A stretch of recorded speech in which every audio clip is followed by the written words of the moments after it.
protocols now. And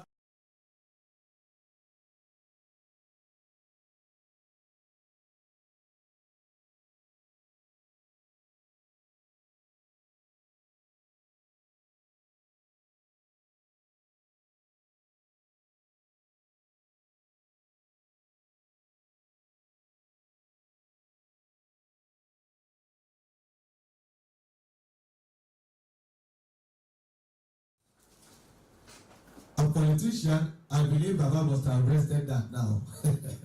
So, he's a nationalist, and at all times, he has the love of this nation at heart.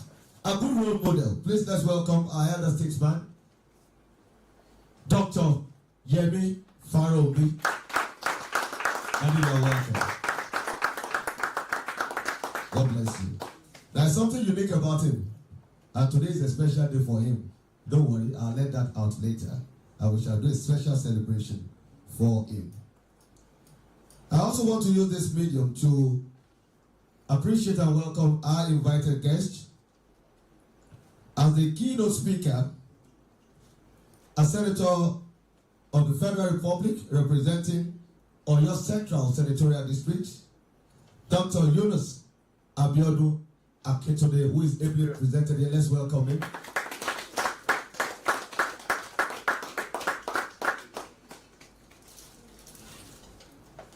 Well, we're still expecting him, but we must also tell you that we are expecting Oloye Adegboyega Taofik Adegoke. Okay, let's appreciate him in attention. And Honorable Oladipupo Olatunde Adebutu, we're still expecting him. Hopefully, he will join us very soon.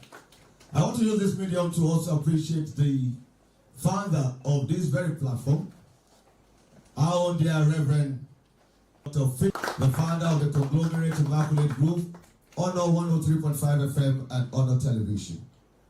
I also want to use this medium to appreciate our own comrade in the house, a strong voice of national importance, the Director of Operations of Honor 103.5 FM and the Immaculate Group, Comrade Sheil Awodile. Please give him a round of applause. Our respected, resourceful personality we also have in our midst, whom I have great respect for. Please welcome with me, Honorable Olufemi Adebisi. You're welcome, sir. I welcome all the staff and members of the Immaculate Group, Honor 103.5 FM. We are brothers. Yes, I could see my sister. Yeah, you're all looking good. You're welcome. Give yourself a round of applause. I also want to appreciate gentlemen of the press and the women too that are there with them. My sister, you're welcome. Our partners, thank you very much for being here. And let's use this opportunity to tell you that this program is live on the Honor 103.5 FM radio station and the Honor FM television and on our social media platforms right now. So you can join, watch, share, and also give your comment. Once again, I appreciate you. Why we are gathered here? Why are we gathered here? But before we go to why we are gathered here, a voice of reason, a champion of fairness, egalitarianism in our society, a strong media voice. We must appreciate him because today he is our distinguished guest. Please appreciate in absentia Dr. Okikiola Oriyomi Amzat.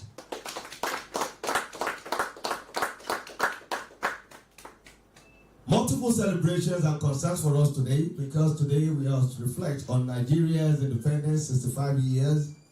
We must also reflect on the fabrics of our nation. You talk of the economy, elections and electoral process, and others. And that is why we have put this public lecture together to extract holistically and compassionately the issues bedeviling this nation and how we can chart a new way forward. So today we'll be having a public lecture titled Recalibrating Nigeria Electoral Architecture, the Legal, Technological, and Institutional Reforms for 2027. The 2077 general elections is fast approaching, and politicians are already gearing up for that. Now to the Yemi Farounbi Colloquium. A brief history of the Yemi Farounbi Colloquium. The Yemi Farounbi Colloquium emerges from a profound recognition of the critical role that informed dialogue and public discourse, which plays in shaping democratic governance and social progress in Nigeria. Named after Ambassador Yemi Farounbi, a respected and revered father here, who is a nationalist, a veteran broadcaster in Nigeria and public service, the colloquium seeks to honor his legacy while addressing the pressing needs for a structured platform that fosters constructive discourse on governance, public policy, and societal issues. In a nation characterized by its rich diversity and complex socio-political landscape, there exists an urgent need for spaces that facilitate open dialogue among various stakeholders, including policymakers, civil society, academia, and the general public.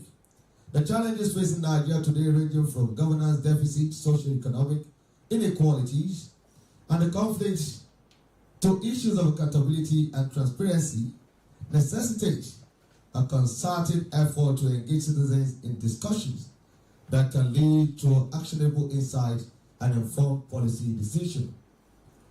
The Yemi Farounbi Colloquium draws inspiration from global best practices of public discourse, akin to institutions such as the Chatham House in the United Kingdom, which have successfully established themselves as top leaders in fostering intellectual engagement and policy formulation. By creating an independent media center for the discrimination of public policy through debates, workshops, and town hall meetings, the Yemi Farounbi Colloquium citizens are essential to the functioning of a healthy democracy. It seeks to empower individuals with knowledge and understanding of key issues, thereby enabling them to engage meaningfully in the democratic process. I think the Yemi Farounbi Colloquium deserves a round of applause. And I want to believe that it will, in the nearest future, become a global brand, and it will be the center for not only Nigerian issues and African issues, but global issues.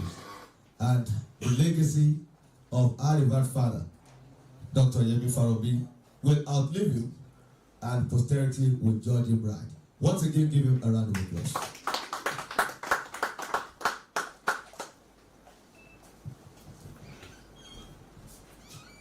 Okay.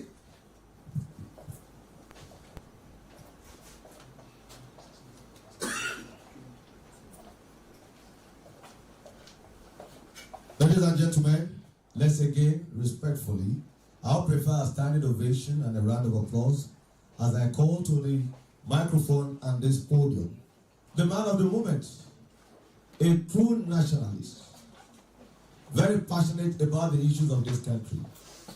And he has a very unblemished integrity, unblemished one. He is a symbol of peace. When you look at his attire, you look at his look, the white and all, symbol of peace, unity for our nation.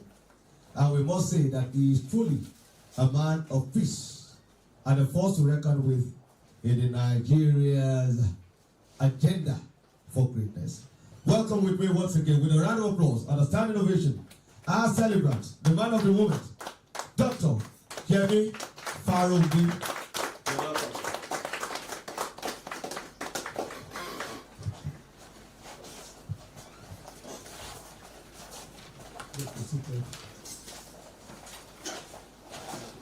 Very distinguished guest speaker, a lot of you here seated, and more importantly, all of you out there listening or viewing this program. The FCA has done a good job talking about the initiative called the Yemi Farounde Colloquium that came out of the fertile minds of Comrade Seun Agudile and Honorable Femi Adebisi, who are in fact the initiators, or if I will call them, they gave birth to the pregnancy and the child now called the Yemi Farounde series of curriculum.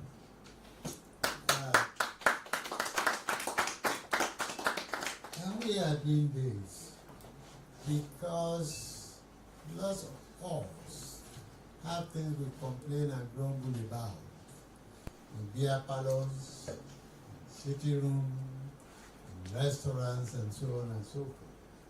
Sometimes and most times, indeed, not profounding solutions. When there are problems on this earth, we will never go to heaven to look for the solution. It's those of us in this world that will find the solution. And the whole essence of these institutions is to provide solutions, options to what are the problems that appear insoluble to all of us. And this is the first step out of it. We seek to provide a platform, a space, an opportunity for us to dispassionately, impartially, and objectively analyze these problems. Not to blame people, but to provide solutions. Not to generate heat, but to generate light. Because it is only light that provides illumination for the path that we should take.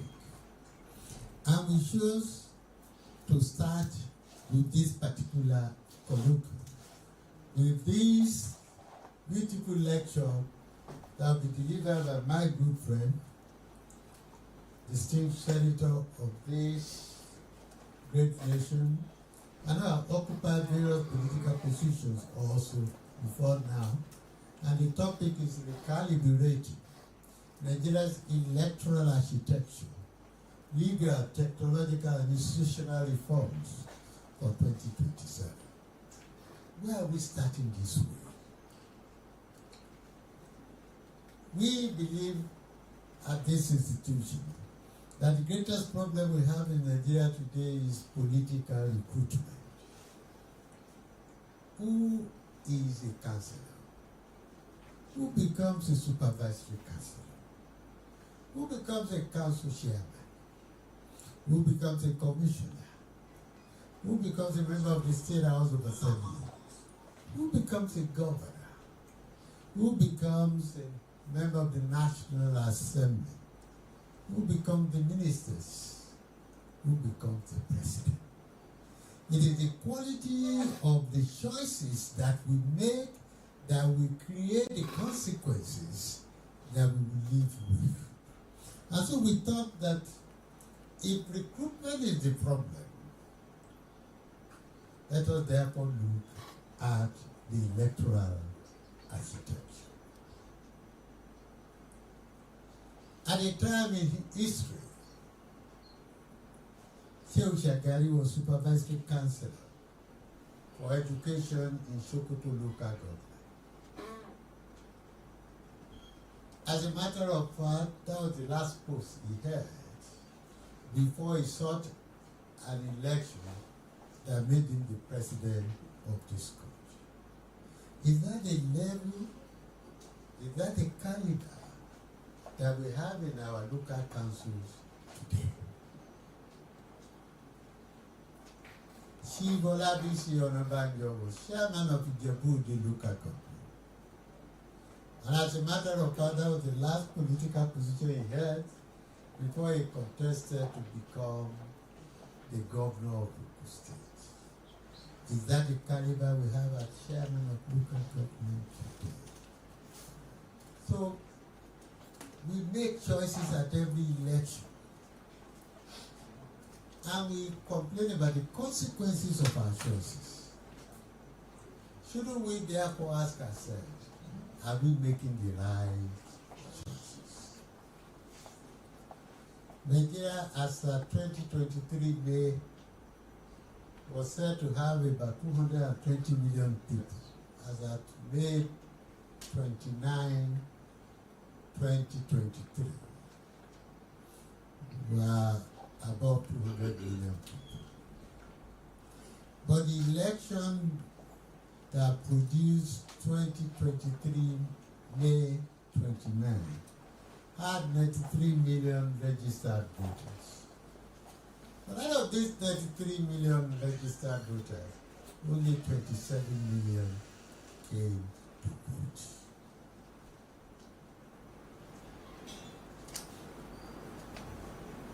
A political theorist wrote that the hottest part of hell will be for those who know what to do and refuse to do it.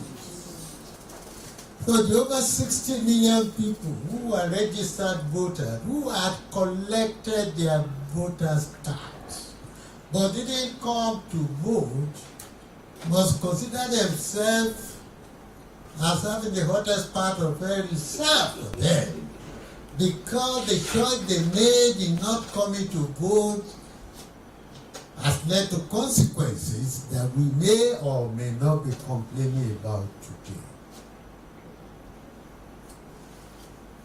If the right choices were not made, if out of the 27 million that voted, President Tinubu got 8.7 million, which was 37% of the vote. 8.7 million, 37% of 27 million. You can imagine what percentage it is of 93 million. And you can imagine the percentage it is of 237 as we are today. You don't blame Tinubu for those choices. You made your own choices. You had to be the better Nigeria, then we have to make better recruitment. There are people today in National Assembly who ought not to be councillors. There are people parading the streets as governors who ought not to be council chairmen. But you blame them. When the good man refuses to come out to participate in the affairs of governing his own environment and society, he must not complain if he is governed by bad people. Those who run away from politics, either for religious or whatever reason, or those who run away because they say they don't have money, I remind them that Obama had no money, but he became a president. So let me use an American example. I can tell you authoritatively that B.C. Akade had no money in 1999. He was not even able to mobilize up to 1 million, but he became governor. Because those who had faith and believe in him, in what I call multiple financing, provided the money. Baba Awolowo, great as he was, relied on our money. People donated Volkswagen buses, cycles, motorcycles, and things like that. When a good man stands up, he is going to crystallize around himself a lot of other good people who can support him. So those of you who are looking at me or listening to me or may listen thereafter,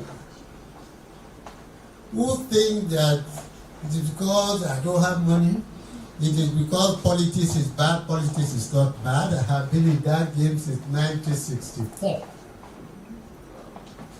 A politician A politician can choose to be bad, but politics is not bad. Politics is about who gets what, when, where, how. So we're inviting all of you into a succession of debates to look at how to make Nigeria better for all of us. Even if not for all of us, for our children, for our grandchildren. Nigeria deserves to be great. As of today, we have 45% of the GDP of Black Africa domiciled in Nigeria. We have 20% of the population of Africa domiciled in Nigeria. We have 17% of the population of the black people all over the world domiciled in Nigeria. So we are naturally created by God Almighty to be the leader.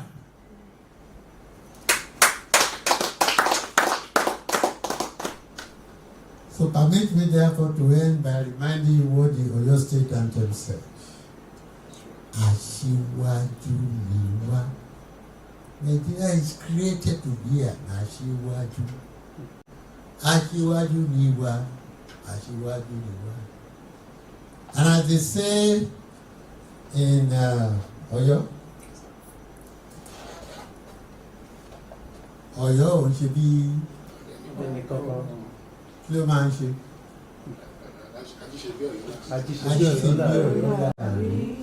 There should be people copying Nigeria. And there are good Nigerians. A lot of you there are great and good. Don't be scared away. Make yourself available so that we can improve upon the level of political recruitment. Today you're going to be told about what ought to be done so that we can have elections, electoral architecture, and it will be delivered by somebody who will be introduced later. But I'm very happy that he's being represented. I know why he could not be here.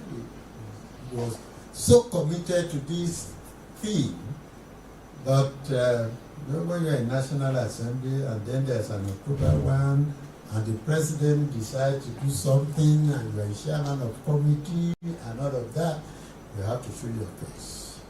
So distinguished ladies and gentlemen, you're all welcome. And I can assure you that we give you the space, not only today, but in subsequent editions, for you to contribute to how to make Nigeria better. How do we say it? Nigeria go better. Can I hear you say that? Nigeria go better. There you go. Even if you don't want to say it, I can assure you that I believe to see the better days of Nigeria. God bless you. A round of applause, Please give this wonderful elder statesman a round of applause. Wow, wow, wow. Thank you so, so much. We've really learned from your wisdom, wealth of experience, and we pray that God grants you more longevity, sir, and wisdom and sound health. Yes, we want to see you around. You are very, very passionate about this nation. And I'll tell you, ladies and gentlemen, you may feel that he's, yes, not too old because of his look, but I tell you, right before you, you just had a speech from an octogenarian. He was given back to over 80 years ago, 81 years ago. Give Baba Fayobi a round of applause. At 81, he's still passionate about this country. He's still being the champion of true democracy in Nigeria. And it's a challenge to the younger generation. It's a challenge to the politicians. It's a challenge to us all. Let's ensure that we contribute our own quota to humanity and our nation, Nigeria, as well. Once again, give him a round of applause. And let me say this. Well, I left it in this time. That he was given back to 81 years ago. But on what day and what dates? Please. Today, the 1st of October. Well, I think this is just more than a coincidence. It is really significant. And for us, divine, that you have a passionate Nigerian concerned about this nation, given birth to on the very date, shares the same day and month with Nigeria's independence. And is championing Nigeria's full federalism and independence and freedom to this time. Congratulations, sir. And we say happy birthday to you. Can I hear the happy birthday from you? Happy birthday to you. Happy birthday to you. Happy birthday, happy birthday, happy birthday to you. We wish you many happy returns of the day, long life and prosperity. Hip, hip, hip. Hooray! Hip, hip, hip. Hooray! Don't worry, I have more songs. We shall sing that subsequently. Thank you once again very much for that. Let's be seated. Let's be seated. Without wasting time, like we told you, it's a very important day, and as broadcaster, we are live on television and radio. We must maximize our time. So we shall have the public lecture for nation's growth, for our development as a nation, for our electoral system.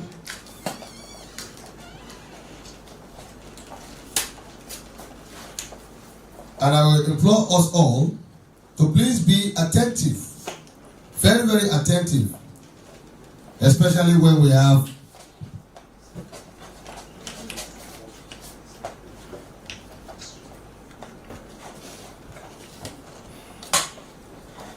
I want us to pay attention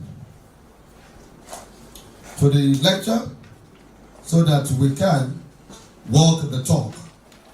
We've had speeches in the past, but this must be a very different one. It must be followed with action. And let me use this medium to warmly call to the podium our guest speaker today, whom we have carefully, after thorough deliberations and considerations and research, appointed as the most apt to give this lecture at this time. Welcome with me, Senator Dr. Yunus Akintunde, ably represented by Honorable Adesina. Adetuji. Honorable Olatunji, you are welcome. Please move a bit forward. Let's have your citation, the citation of Dr. Yunus Akintunde. Let's have the floor. Citation. No. The citation of Senator Dr. Yunus Akintunde. Senator Dr. Yunus Akintunde stands as a paragon of scholarly rigor and service, public service, uniquely bridging rigorous energy, scholarship, and transformative governance. Born in Oyo in 1962, he forged a path from physics to energy studies, earning a U.S. first PhD in energy and environment, and translating that rigor into policy and development from grassroots mobilization to national leadership. As the distinguished senator representing Oyo Central Senatorial District, he has consistently unearthed data-driven insights to advance rural electrification. He has been called the Tana man. You know Tana. That speaks of the electrification drive, energy and poverty alleviation, and sustainable development while elevating universities and youth through mentorship, scholarship, and public discourse. He embodies the ideals of intellect-driven nation building, translating knowledge into equitable progress, and turning the ground into governance for the town and the nation. I think it deserves a round of applause. Distinguished ladies and gentlemen, please welcome with me Senator Dr. Yunus Akintunde, the distinguished senator representing Oyo Central Senatorial District, as it delivers the Nigeria's 65th Independence Anniversary Lecture, put together by the Yemi Faromi Colloquium in partnership with Honor 103.5 FM. Please let's appreciate you as we have the lecture. Good morning, ladies and gentlemen. Good morning, sir. Let me start by observing protocols. On these days, it is important for us to give honor to those who honor is due. Thank God we are in honors this morning. I will start by thanking the Almighty God for the privilege of life. If you don't have life, you can't be here this morning. So, on behalf of all of us, we thank God Almighty for the opportunity to be alive. And let me start by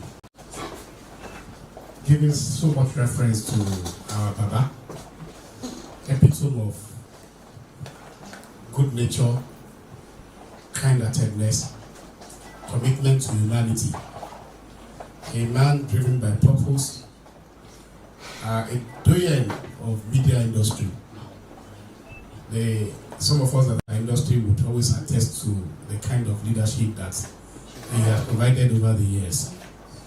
So I'm standing here on behalf of distinguished Senator Yunus Akintunde, the Senator representing Oyo Central District at Abuja, at the National Assembly and the Senate at Abuja, this morning to humbly, on behalf of all of us Nigerians, to see Baba, we thank you so much. Thank you, sir. Thank you. We appreciate you. We thank God for your life.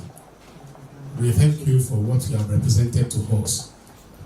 When we look back and we see people like you still behind us, yes, we can truly focus.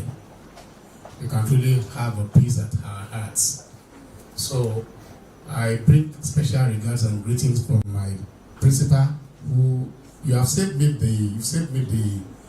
the stress of explaining why he can't be here physically by himself. Duty calls at the National Assembly, that several of them is the chairman. President is the chairman House Committee on Southwest Development Commission, which is very critical to the development of the nation now. And he had to be with the president today, being 1st of October, where we're having the National Independence Day, celebrating Nigeria's 65th anniversary of independence. He wanted to be here personally. In fact, on Friday he was here. He had to rush back after the president he has to attend to a number of national issues. So please, sincerely speaking, he sends his regrets and apologies for not being able to make it physically. But he told me, secondly, when you get there, promise Baba that he's as good as I'm here with him. And on this project, the Yemi Faromi Colloquium and they're together on it. So I do not need to begin to announce to the public what Baba and son will be sharing in privacy, confidentially. Baba has been a leader in the political sector, so we know that he has a long history of commitment to national development.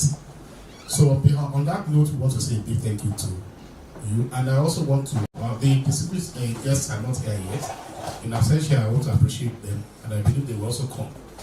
This is not an occasion that should be missed by anyone.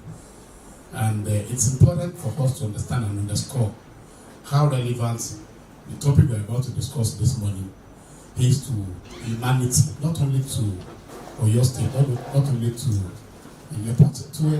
humanity in entirety. Please, let's welcome Oloye Adegboyega by Eko. You're welcome, sir. Good to see you, sir. You're welcome. You're most welcome. Now I'm at peace. I'm very comfortable now. Seeing Chibo Adegboyega seated among us. He's the chairman of the association. Please put hands together for Chibo Adegboyega. Friday. It's also not a coincidence that Baba is 81 years old. The same, age group with our cabbies in the Yoruba of Badaland. The president of the Baba.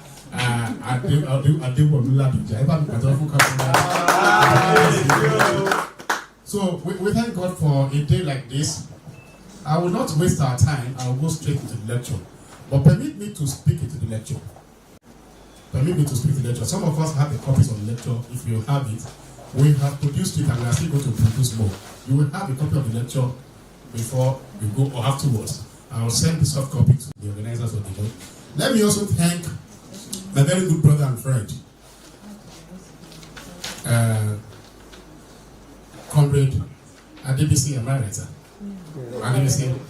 and our own Director of Programs, Director of Operations at Ono FM, Comrade Shino Awodele. We thank you for the good work you are doing here.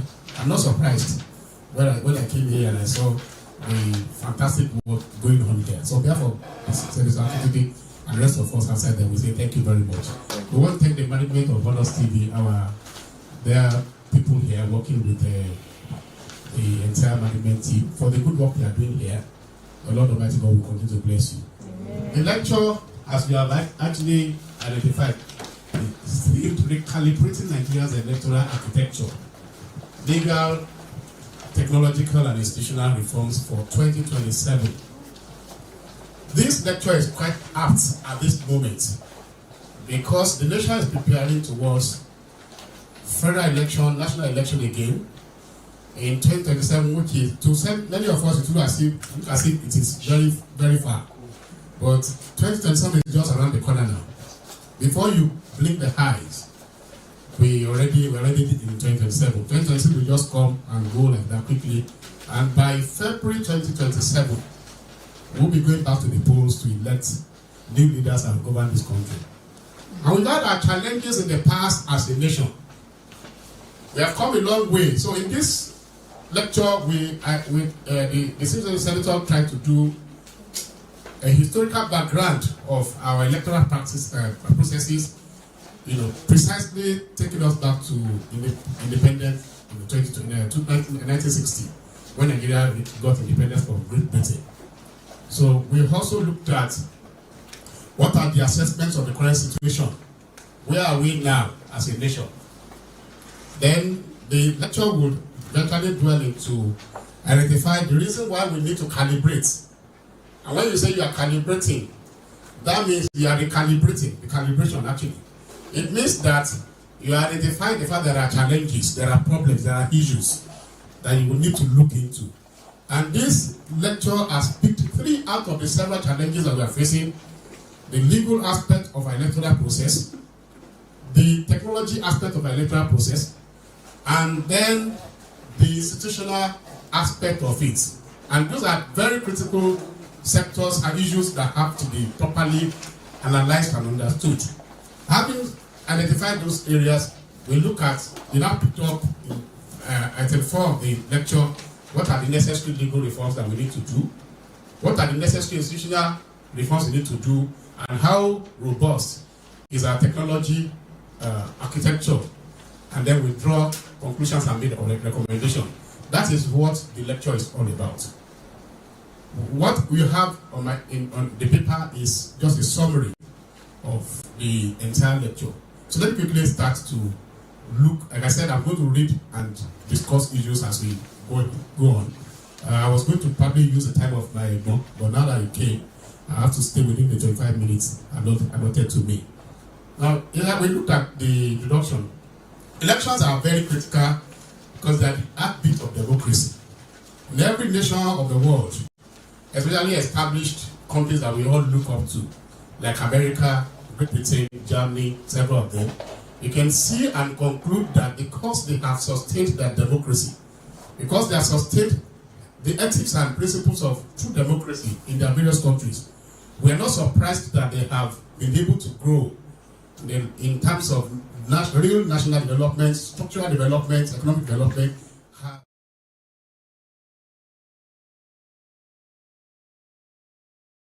Accurate, not totally perfect though, they actually could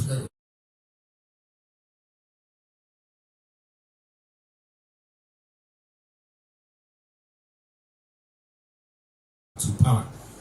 Of course, there were a lot of issues there. Remember again the time of, I think it was Bill Clinton handing over to Barack Obama, and another time when they Al Gore experience, where they had issues with Florida election, Florida, you know, and so there's no perfect, 100% perfect situation.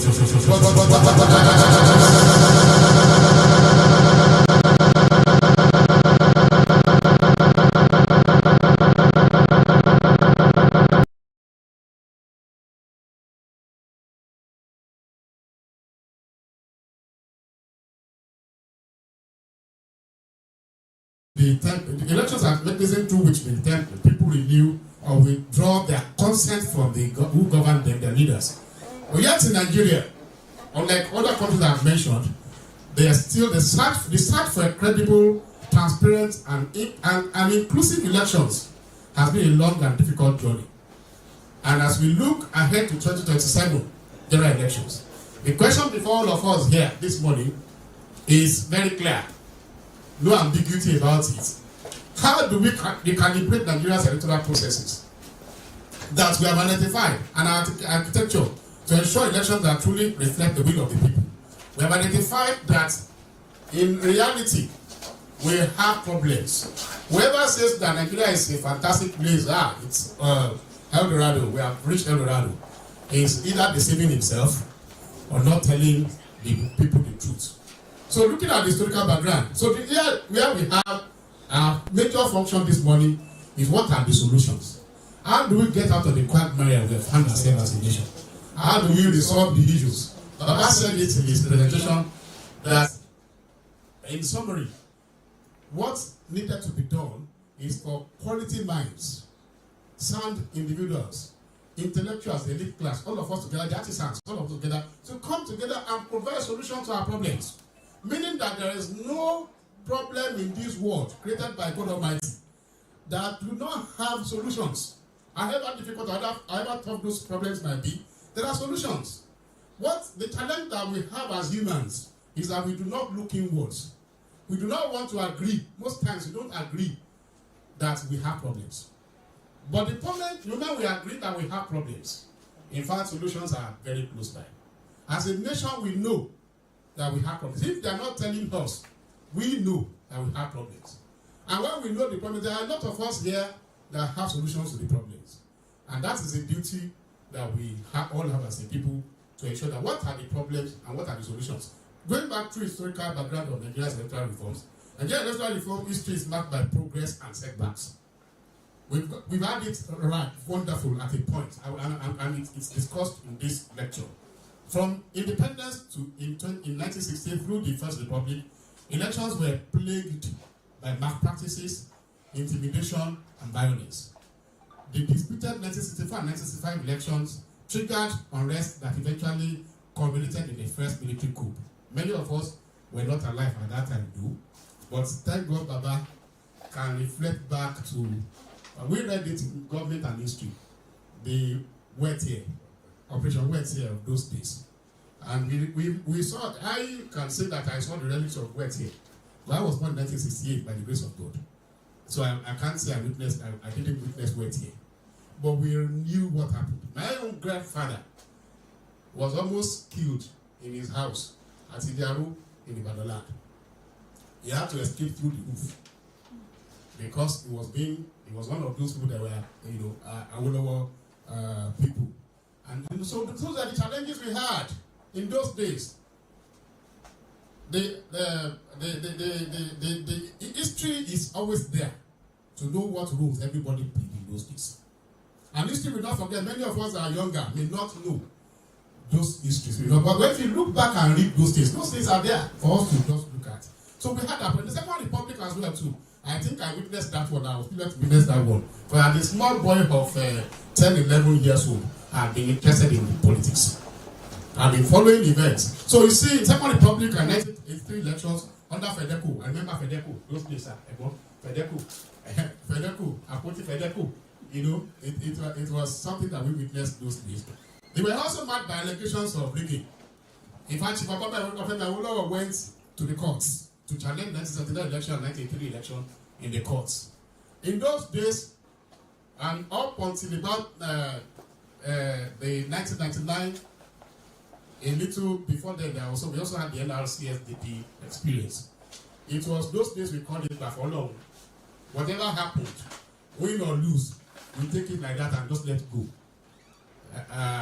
There were no serious courts, challenges in those days. You just take whatever happens. But now, with the return of the civil in 1999, INEC was tasked with managing the process of elections, while each successive election cycle showed some improvements. Glaring deficiencies still persisted. 2007 elections, like we all know, many of us said there were witnesses of what happened in 2007. So 2007 elections, where they were particularly notorious. It was referred to be very notorious, drawing local and international condemnation as the worst election ever held in this country. But then, we also remember that in 1993 election, on June 12, 1993 election, it was defined as the best moment of Nigerian history in politics, in political election processes. That election was referred to widely as the freest election in the history of Nigeria. 1993. How many years ago was that? That was for those 22 good years. 32 years ago, we were got to have been able to put in place election that was regarded as freest and fairest. 33 years ago. How did we get to where we are now? I think there should be improvement, not retrogression. Unfortunately, that's what we have, retrogression, not improvement. So there's need for us to concern. So and then we have assessed the current situation without wasting our time. We know how bad things are currently. And Baba said in his word, there's a critical issue of note that all of us here must be concerned about. It is the recruitment process of our leadership. It is very sad that this country is not in debt of quality minds. This country is not in debt of people that have capacity to take Nigeria to the expected position of greatness that we have been dreaming for. This country is also not in debt of the resources that will take us out of poverty. In fact, technically Nigeria is said to be a well-branded. I said Nigeria is a rich country. Technically, economically, my boy is an accountant. If you are going to look at the GDP and the earning rate of Nigeria, earning capacity of Nigeria is a poor country.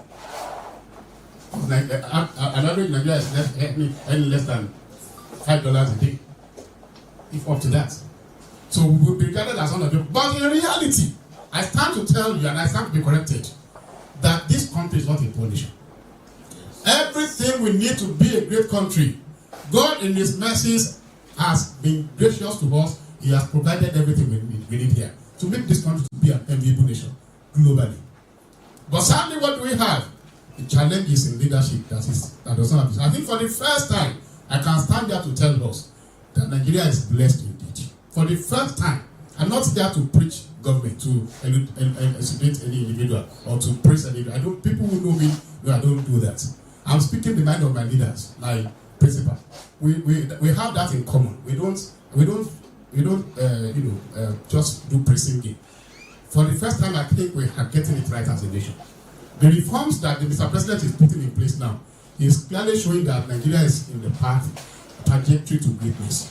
But we can't do it alone. It's just about how many years, not 2 years ago. We now have a focus who seems to understand the dynamics of governance, who seems to understand the need for reforms that we have been shying away for several years. Let's not go, that's not the essence of this topic. The essence of this topic is to look at the reforms in electoral practices. Now, I just want to quickly draw attention to the reality of how rich this nation is. I read geography and planning. My principal is an expert in energy studies, a physicist. He read physics first degree, master's degree, physics, and then PhD in energy studies at National Ibadan. I had that privilege of course, to have attended. I always proudly say I have the privilege to have attended 3 schools in Nigeria. So much that people will think that I studied abroad. I went to Western College Practice School in Ibadan. I went to State Grammar School. I went to Ibadan Grammar School for my A levels. and I did my first degree at University of Lagos, Geography and Planning. So when I say Geography and Planning, you know what that means. Geography is defined as study of man and his environment. And I also did my master's in MD, University of Ibadan. I know very well. In geography, there's a book called written by Mr. Guchen Leong. For those of us that remember, Geography of West Africa in those days. Nigeria occupies first 10 position in about 20 leading mineral resources of the world. Am I right? Yes. Including oil and gas, bauxite, copper, diamond, iron ore, several. Mention them. It's a rich country. Ethiopia is there. Now, I had the opportunity of visiting the one at Ajaokuta. It was constructed by a Shagari regime within 3 years. You will get to that place, you are going to cry for this nation. You will weep for Nigeria. But we have left the stage of weeping. We have made our mistakes in the past. What is important for us now that are alive is to put the past is only important for you when you can use it to influence and make the present better and look into the future. Otherwise, the past is useless. So the purpose of this thing is to look at, we have looked at our past. Where are we now presently? It is bad. It's not fantastic yet. We have made improvements though. In the area of reforms, you agree with me that the reforms that Baba Obasanjo started, he started it, didn't do much about it. But you know, he proved a bit better on the electoral reforms and made a few adjustments here and there. Then Jonathan came and let me say 80% finished some of the reforms he started during Obasanjo. And let me tell you, many of us who are here will agree with me, it was those reforms that actually consumed Jonathan himself. And I'm glad one of the reasons why we always go for a cat for that man. We're not talking about him coming back. But at least he agreed and he left peacefully. It's a mark of statesmanship. But we got it right to some extent at that point. And then we probably stopped at that point. I need to use the word, we're now at a position of who fail, who pass, who pull, who take along. That's where we find ourselves we are at standstill. Now, so there's need for us to calibrate. We need to calibrate. Our legal framework requires constant amendments, and we must also enforce sanctions. You see, in the situation where Nigeria, people commit electoral crimes. They rig elections. They do a lot of things. They influence. They do money and vote buying. And at the end of the day, there are no repercussions, no consequences. People get away with it without no repercussion. You cannot move on like that. The reforms have to capture the repercussion for electoral offences. And we also have a challenge in the electoral, in our legal framework, whereby we do not conclude and confirm those who have won elections on 6 months after they sworn in. They are still battling with legal issues, legal cases. I think one of the reforms they are putting in place now is that has to stop. That we need to conclude in all legal cases before you are sworn in. I have seen in this nation where governor had been sworn in, and 3 years after being sworn in, he was removed in Osun State. Oyilola and the Aregbesola case. Those were experiences that we've had in the past. And our laws have not been reviewed to accommodate these new changes perfectly well. I think the National Assembly, I'm aware that they are already doing reforms in those areas. That before, and I pray and I hope the distinguished senator is standing on his behalf. I am making that promise that by the grace of God, they will go back to the House, the National Assembly, to conclude some of these reforms. Also, we have gray areas in terms of appointment of those who manage our elections, where the presidency or rather the executive are still the ones appointing those who are managing our elections. I think that's not good enough. But there's virtually no way we can do that. I think a combination of all the various individuals, or rather a commission, should be available to, have that process in place whereby people will either grow within the system to emerge as executive chairmen of commissions that will manage election process. I don't know how they are going to be able to go around it, but that is the ideal thing. You cannot be the one that will be the referee in your own game. It's not too good enough. But if you are transparent enough And we can identify people in the university system or in a political environment that can take up responsibility effectively well. Why not? Somebody has to appoint somebody anyway. So that's the reality. So these are areas in legal reforms that I think we will, maybe in the course of discussion we also look at. Then let me quickly go to the reform. So the legal reforms, Electoral Act 2022 is there. It was a milestone, but more must still be done. Key legal issues should be implemented. I've mentioned issue of sanctions against electoral offences, which today, especially vote buying. There isn't serious issue, but we witnessed it in the Oyo State recently. Look, I think because of the discussion, the issue of apathy will also be discussed. Apathy is a serious issue in our political process, and I won't blame the people. People have lost confidence in the system. When a station about 93 million people registered nationally, only 27 million people voted. How do you want to explain that? How do you want to justify that? In Oyo State here, during the last by-election in Ibadan South, Ibadan North, Federal House of Representatives election by-election, 243,000 people thereabouts were registered voters. 273,000 registered voters. Only about 30,000 people voted. 30,000 people. Where are the rest 240,000 people? They are either in their homes, reading newspaper on that day, or watching television. Apathy. And Baba said, the greatest evil good men will commit is to look the other way around when evil is being perpetrated.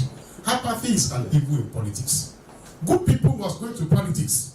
The reason why we are where we are today is because great men, and I'm happy today we have lights on. Not because he's here, not because Baba is here. Baba has done. They have done their own part. Baba is not laying down his sword here too. I told him when we were upstairs. I said, Daddy, you have seen the good days of Nigeria, and he agreed with me.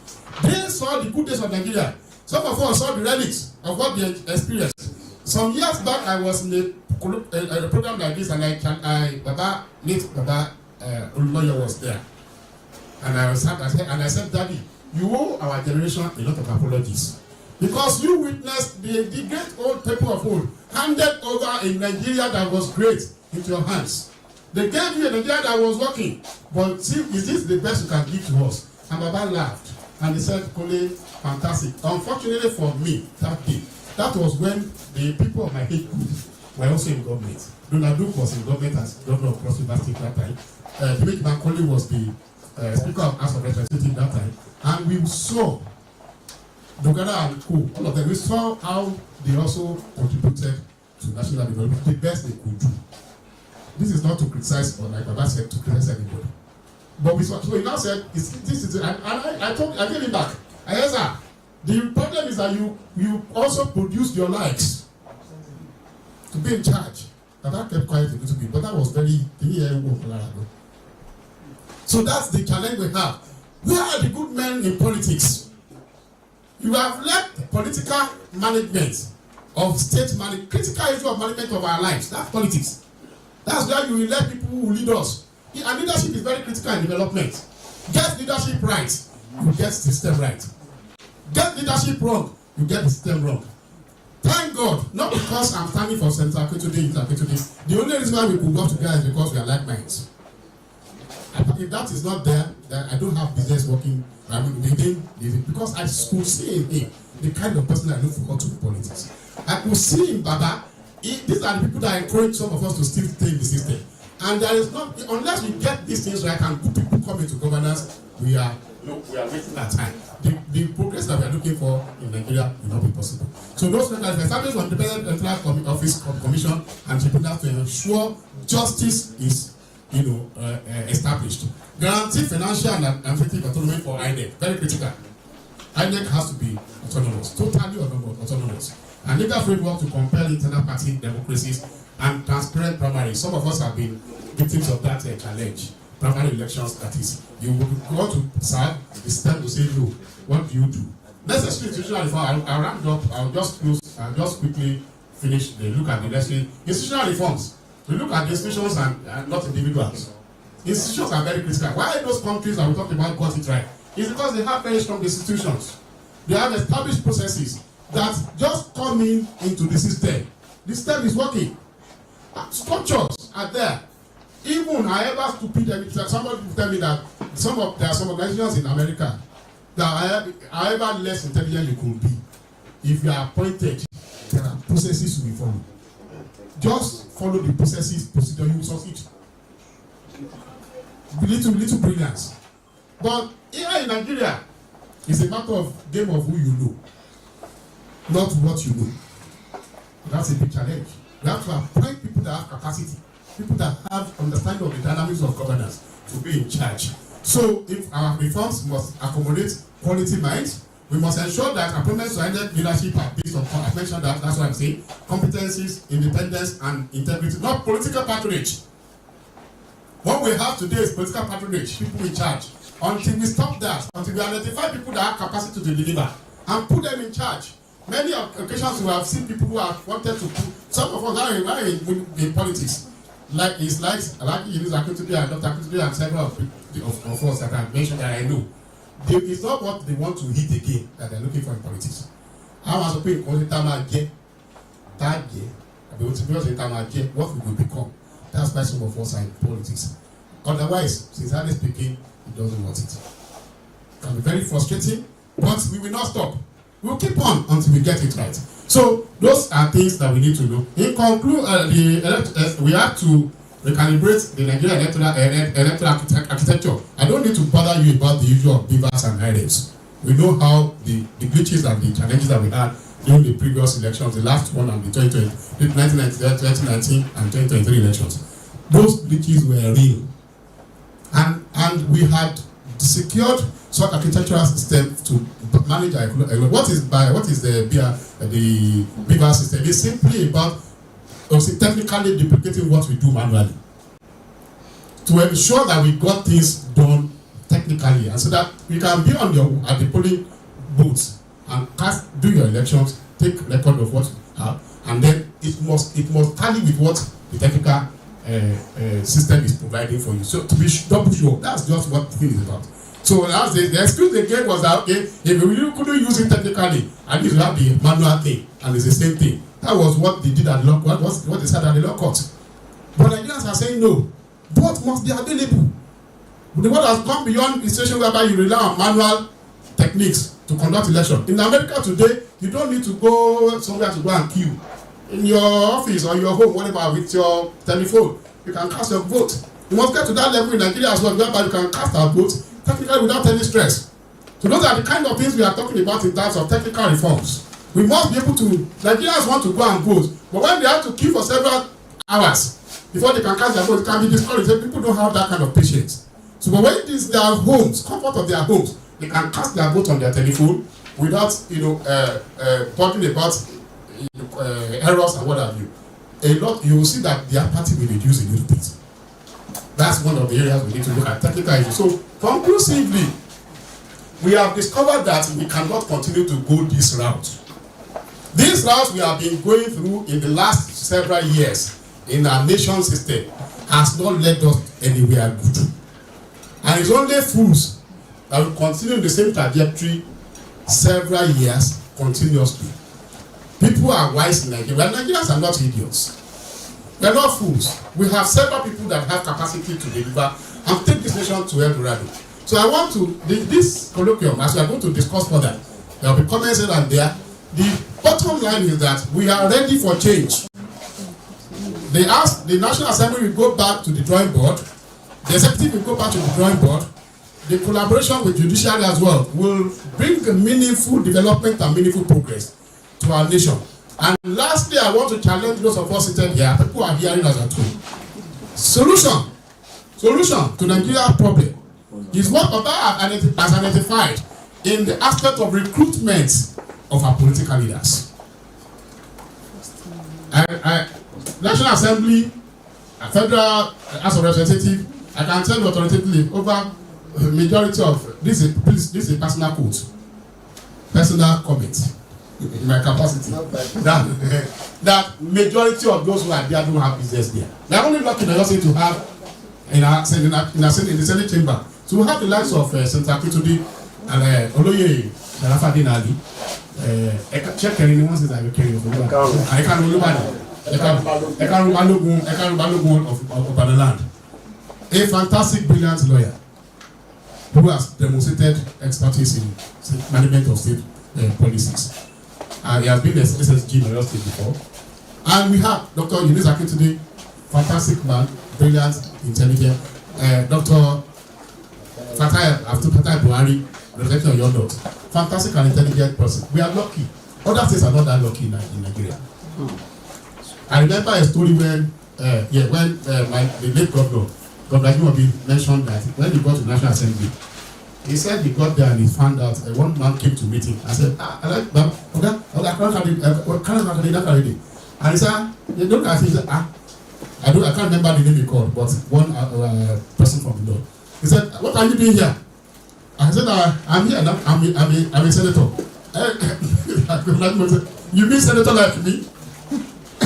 And because he said the man was a tanker driver when he was national home. He couldn't even sign his name. That is how bad it is. Who are the people, like you said, that are councillors? Who are our National Assembly members? Who are our state assembly? Who are our governors? Who are they? Do they have sincere and genuine interest to serve? Let us watch as we go to polls in 2027. And we pray that some of these reforms that we have clamored for will be put in place. Once again, I thank you for listening and I appreciate you. Let's jam your hands together for this. Please jam your hands together.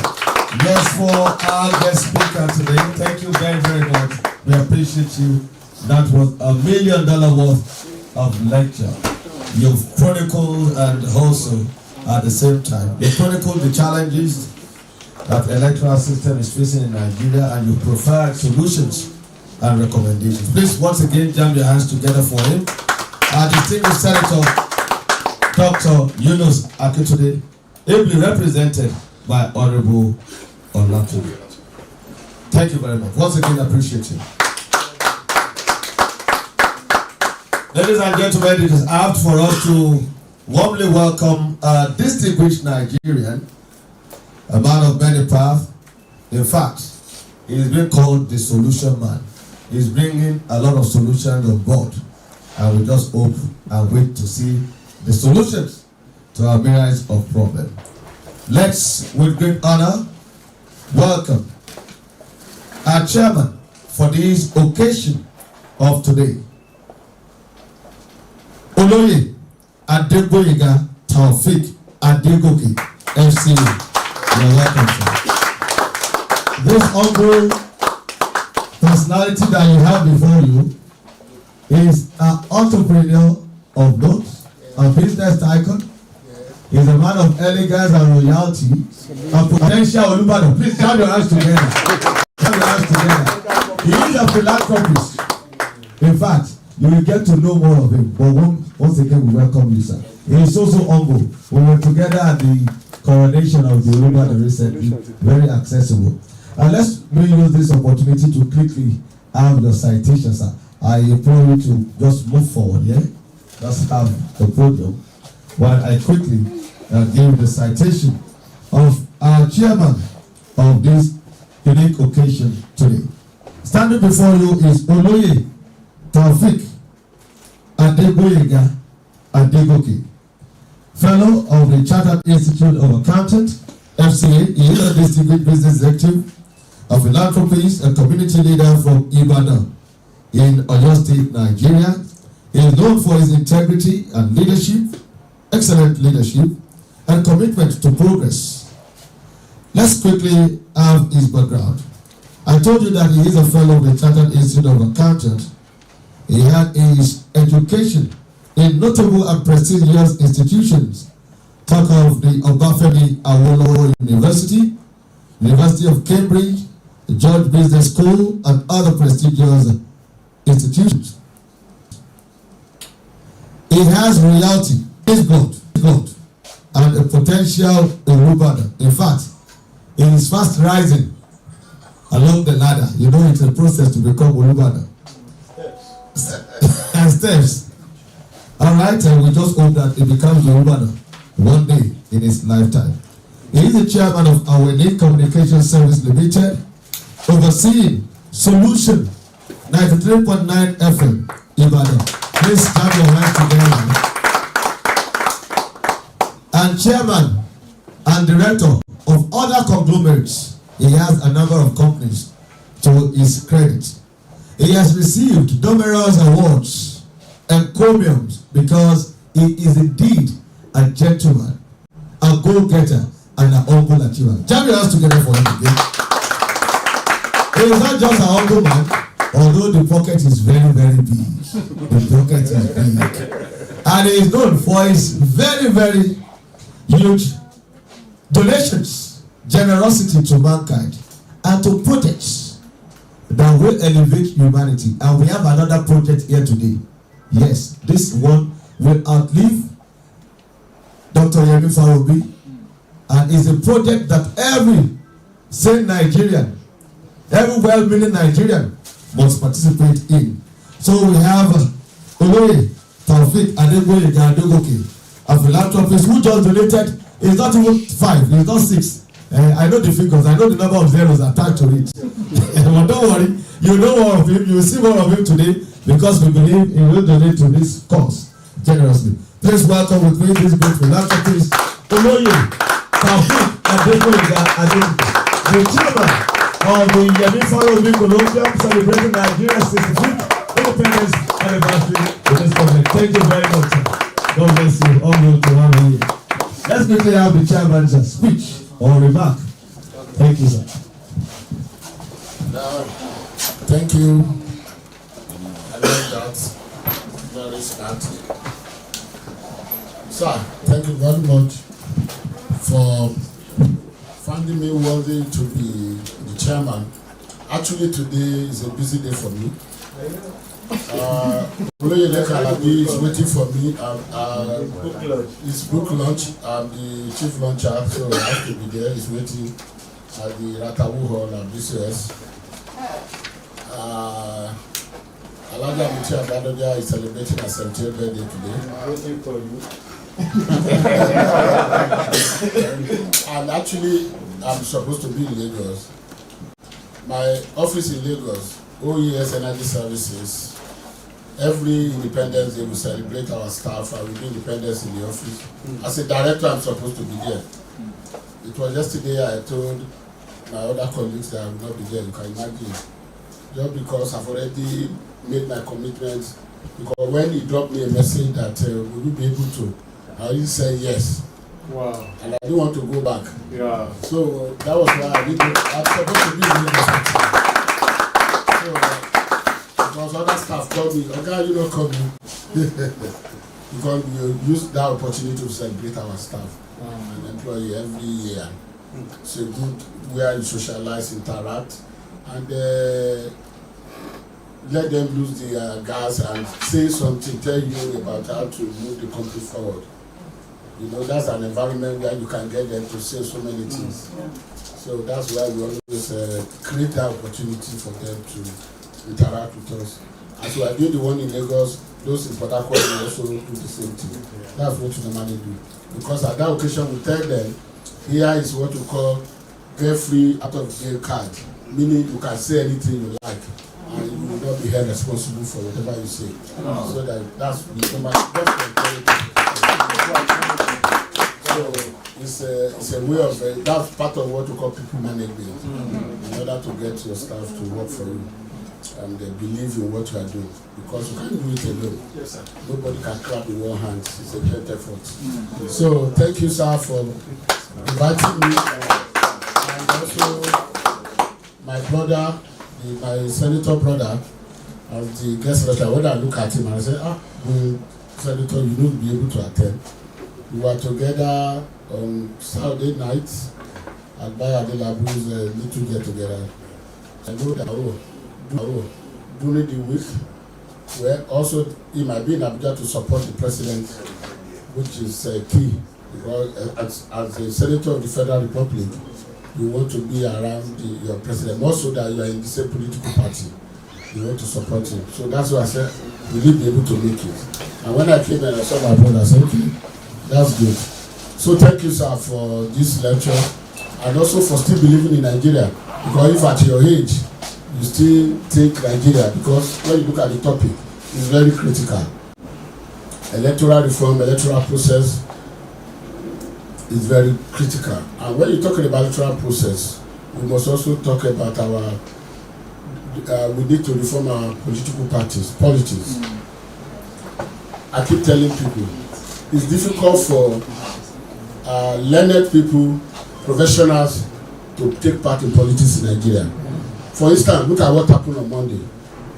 PDP Oyo State organized Congress. Do you expect a banker to leave his office on a Monday to go and attend Congress? It's not possible. And that's why you can't find them there. You can't see professionals, lecturers, chartered accountants. You can't find them there on a Monday morning at Adamasinga. You understand? So they will not be there. All you will see is touts, union, and those people that are walking the street, or maybe artisans that will quickly rush out of his shop, say let me quickly go there and come back.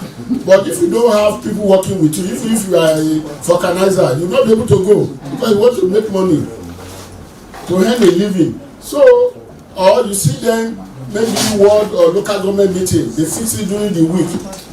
If at the Southwest local government meeting is on Wednesdays, so you expect professionals to attend local government meeting, and that is the problem. And that is the recruitment process is wrong. Because they can't take part in that. In fact, I was the one that changed my ward meeting to Sundays. I said, if you want me to be attending, I can't come and attend your meeting from Lagos or Port Harcourt on a weekday. Doesn't make sense. So you see, the recruitment process is wrong. So when you are talking electoral reform, it's not only that. You can't find intelligent people leaving their job. When you are cracking your brain on how to make money and making things better, and somebody say come and spend 3 hours to hold meeting on a weekday, it's wrong. So we need to look into that. It's completely. I keep complaining. I in my own little this time, I was able to change that of my word. I said, look, put it on a weekend, and you see more people. Even myself, I'll be able to attend once in a while. So there are a lot of things that are actually wrong with our electoral process, and that's it. So the recruitment process is wrong, and I think you even mentioned it. The recruitment process is wrong, and then when you see at the end of the after the election, they will not be complaining. Governors are going to bring people to as commissioner, people that didn't work with us, people that didn't, but because you didn't allow those people to work with you, that's why and the guy want to succeed, so he will be forced to go out and go and bring somebody, maybe a banker somewhere, or somebody, an engineer that is working in Port Harcourt somewhere.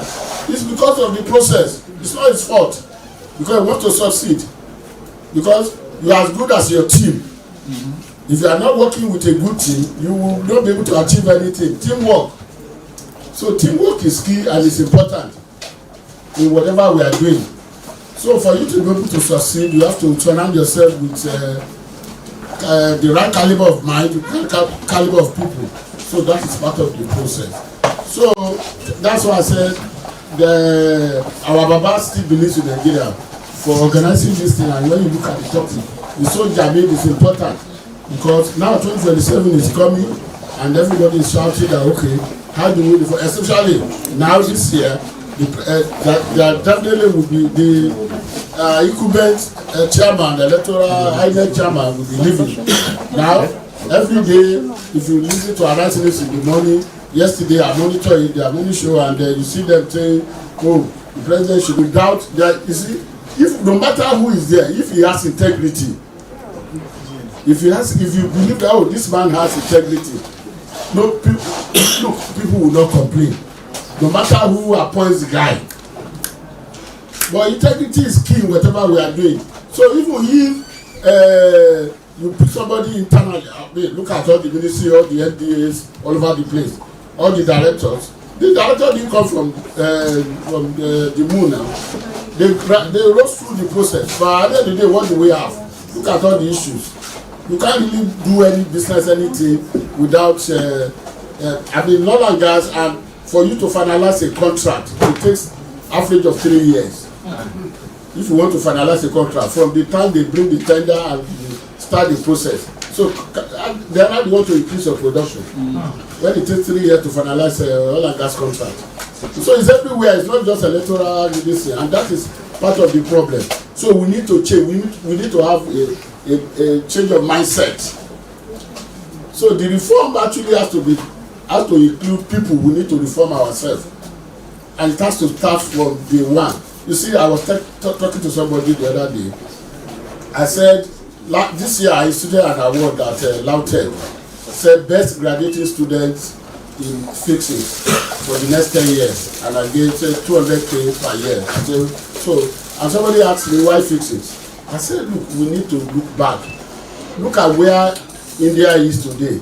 It's because of the educational reform. All the CEOs and CEOs of all these IT companies in the world, they are Indians. And so the remittance back home to India is huge every year because they export them, and it's because they encourage science teachers. They pay them separately, they pay them differently. They encourage students to go to read sciences, and that is the benefit they are reaping today. So we have to go back. So if our electoral system was to work, we first of all need to actually reform ourselves. Because everybody said only 30,000 participated in the Ibadan North election.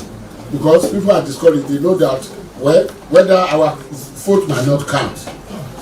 And that is part of the problem. So that's why we also need to reform ourselves. We need to do it. So we are just blaming INEC. They are part of, INEC is just part of the system. There must always be consequence management. If there's a problem, if there's electoral fraud, prosecute whoever. The only one I had was this your electoral commissioner is in that Akwa Ibom state. That man was, I think he's a lawyer that insisted. No, I think he's an Akwa Ibom. The last election, the man said he must prosecute. Though they remove him at the end of the day, you can imagine it's not bad. They didn't return him. I've forgotten his name. He's a lawyer. Doctor is he Okoye in Akwa Ibom? It's no Okoye. He's black like this. They used to bring him to Arise News. Very wonderful man. He insisted and he prosecuted the guy that committed the electoral fraud in the last election. Yes. I've forgotten his name. He was the commissioner. He was a commissioner, electoral commissioner. But at the end of the day, they removed him. Imagine having out of 36 states, including Abuja 37, you have 20 that can stand their ground, that have integrity. That will increase, you see, the level of compliance. And there must, you see, if there is no consequence management, if it's like your child misbehaving and you say, okay, you just rub his head and say you can go, he will do worse than that the following day. There must be consequence management. He said it, but maybe in another way. You must penalize people, you must prosecute them. That's what they call consequence management. And at the same time, because it's this thing, because you must introduce reward system. Somebody like him, you must be rewarded positively, not negatively. But the guy was rewarded negatively because they didn't renew his appointment. So you expect others to follow suit, and that is the problem we have with our electoral system. So the recruitment process is wrong. Even the legal framework. Look, we have good laws. Implementation is the problem. We keep changing, okay, let's modify it. Whatever you modify, whatever law you put in place is going to be implemented by a human being. It's Nigerian. We are the ones that implement the law. So it's only if you implement it. Are you saying that there's no consequence management, there's no law that we can use to prosecute all these electoral offenders? We have them, but the problem is implementation. Yes, we need to continuously review the legal framework. I agree. Technologically, we also need to improve, continue to see the beavers. He work in Ghana now. Beavers work in Ghana, and our INEC chairman was there as one of the people observers, and it worked. It's the same beavers. So it's people. No matter the technology you deploy, it's the people. The server, somebody is manning the server. So if you say yes, if you do the right thing here, and somebody tamper you from behind the scene, because you okay, maybe you don't understand. You know, if you process a payment, maybe GT House, you go online and you process, and the thing hang or you say waiting for processing. If you call them, they'll say, okay, we'll process it from behind. Maybe it has not happened to you. It happened regularly because we make a lot of payments in my company. When you call them, they say, okay, don't worry, we'll process it from behind. So, no matter, that's why I said that, even with technology, with your beavers, with whatever devices, there's still a way people can tamper with it from behind. So integrity is key. Wow. Even Warren Buffett said, if you want to hire anybody, you look for 3 things. You look for experience, which is key. You look for energy, and you look for integrity. If you lack the third one, integrity, you will use the first 2 to destroy your business. So that integrity is key, it's important. And that is the problem. People have lost confidence in our leaders. But those leaders came from among the followers, from us. We elected them. We collected maybe 5,000 or 1,000 naira, and we allowed them to get there. Now we are here complaining. We are the problems. We are the problems. So we need, when you say electoral reform, we also need to reform the people. And I've categorized them under institutional reform. Yes, because you can put the right law in place. You can buy the best devices and deploy the best ERP, enterprise resource program, that the computer giants are using. But if this is wrong, they will mess up this law, all these devices. That what happened in 2023, and we started complaining. No, but because we put it there, it can't work on its own. Somebody has to put it to work. Somebody's already, as you are putting it, somebody's already thinking, how can we go? Yes. It's the same thing with viruses. That's it. Virus. So, some companies are making money from it, and it's not illegal. That's why there's antivirus. Yes. That's why there's antivirus.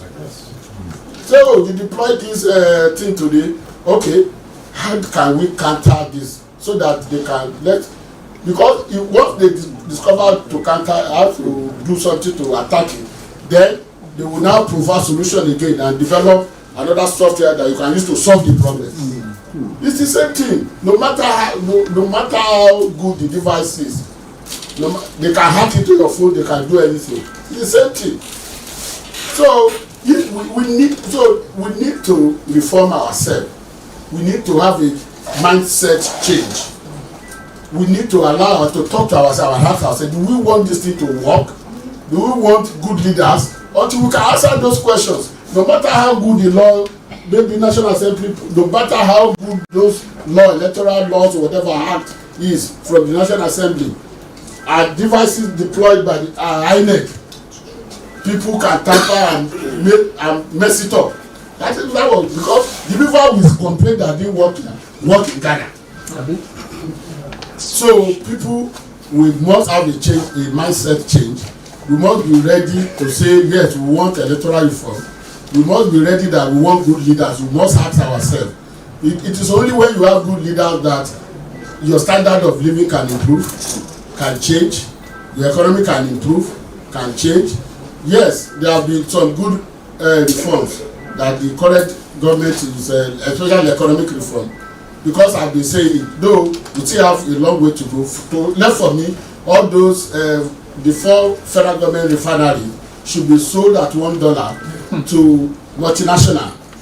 If you pick ExxonMobil and say, take Warri refinery, bring $1, because lawyers say consideration needs to be adequate, not sufficient. You understand? Because bring $1, go and bring money from your own country and turn around this refinery so that you start producing petroleum products. First of all, federal government will have what we call savings. The salary they are paying to all the NNPC work, all those refinery workers will stop. You can divert that salary savings to other infrastructural development. They go to training for refinery that is not working. When you look at their budget every year, they buy stationaries. Yes, you understand? They have one of the best canteen. When I was in Deloitte, I trained with Deloitte as an accountant. We used to audit them. They are one of the best canteen, staff canteen. They take lunch, they do everything for refinery that is not working. So if you sell it out at $1, I said this is Abacha Day, not now. Imagine us selling it since then. And say Shell, pick one. Agip, pick one. Mobu, pick one. Total, pick one. Look at how many refineries will be working today. But government is still paying their salaries. So we just have to have a mindset, a change of mind. Because if they want to do it now, some junior member will say no. As if we don't know that this thing is wrong. We know. You see, we are just selfish. We are the same people complaining. And we are the same people, honestly, we are contributing to the problem we have. No, you see, no, it's not that God will send somebody from heaven to come and do it. We are the one that will do it. That is exactly what I'm talking about. So we need to actually, what is key of these three, no matter how good the law is or the device, like device, if this one is wrong, inside this institutional reform includes INEC, includes police, the civil defense. Yes, because they are the ones that will look this side when they are changing the results. I'm serious, this is key institutional reform. It includes all of us inside this institutional reform. So that's why I say our Baba is still very, very loyal to this country. He is honestly very dedicated. May God give you long life, sir. Thank you for arranging or organizing this lecture, and also give thanks to my brother Senator Yunus Akitune Yunus for a job well done, and my brother very powerfully delivered. So he knows you are capable. That is why he sent you. That we didn't miss him because you are here representing him very well. So and when I see him, I will tell him that you did a human job. So well done. Thank you. Let's down your hands. Down your hands. Thank you very much. Wow. Let's stand ovation. Let's keep the hands rolling. We implore you 1 minute, please, before you go. You take good photograph, but just have your seat. Well, you've seen it, and you've heard from the horses. My daddy, you can sit. When I told you that he's a man of solution, you thought I was joking. You have seen a very agile man, isn't it? Yeah. Very agile, very bold, intelligent, a resourceful man. And I tell you, sir, you are an orator. You delivered that speech very well, and a great man of great vision. So for me particularly, I have seen the solution that I've been looking for all this while. Do you want solution too? Yeah. Do you want solution? Yeah. This is the solution you've been looking for. You've been waiting for. We are glad to have you here, sir. Thank you once again for the great job you have done. Well, sir, you told us earlier that you have other commitments today. We appreciate you for coming here.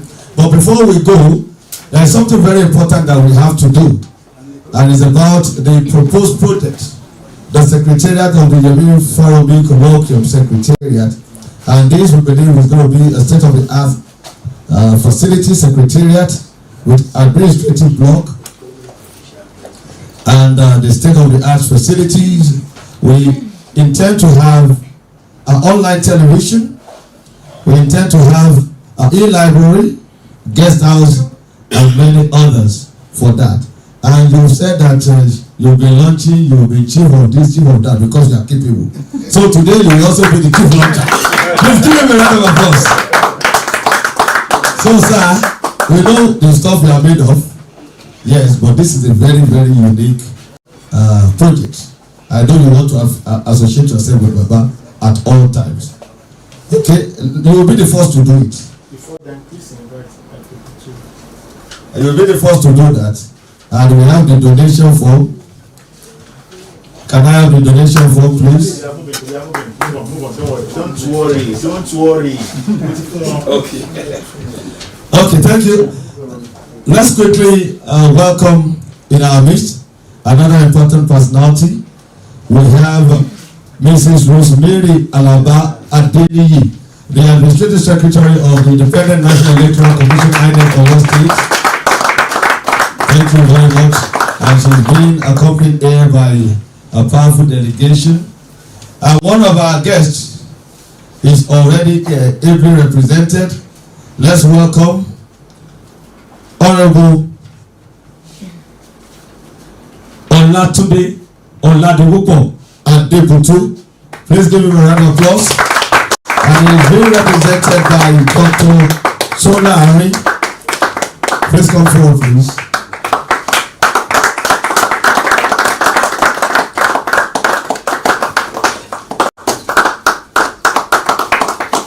Thank you.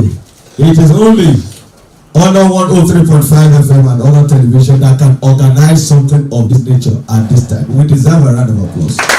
We know what others are doing now, frivolities, but we are vision driven, and this is highly intellectual and a developmental stride for our nation. Keep your hands jamming for Honor FM once again. Let's quickly have the remark from our guest. Just a brief one now. Honorable Oladipupo Adebutu, ably represented by Dr. Solari. Doctor, you're welcome.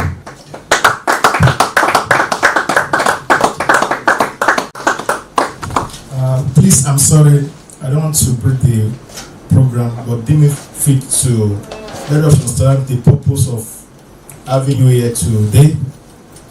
This special package to celebrate our icon, Baba indeed, it will be a benefit for all the people in the media industry.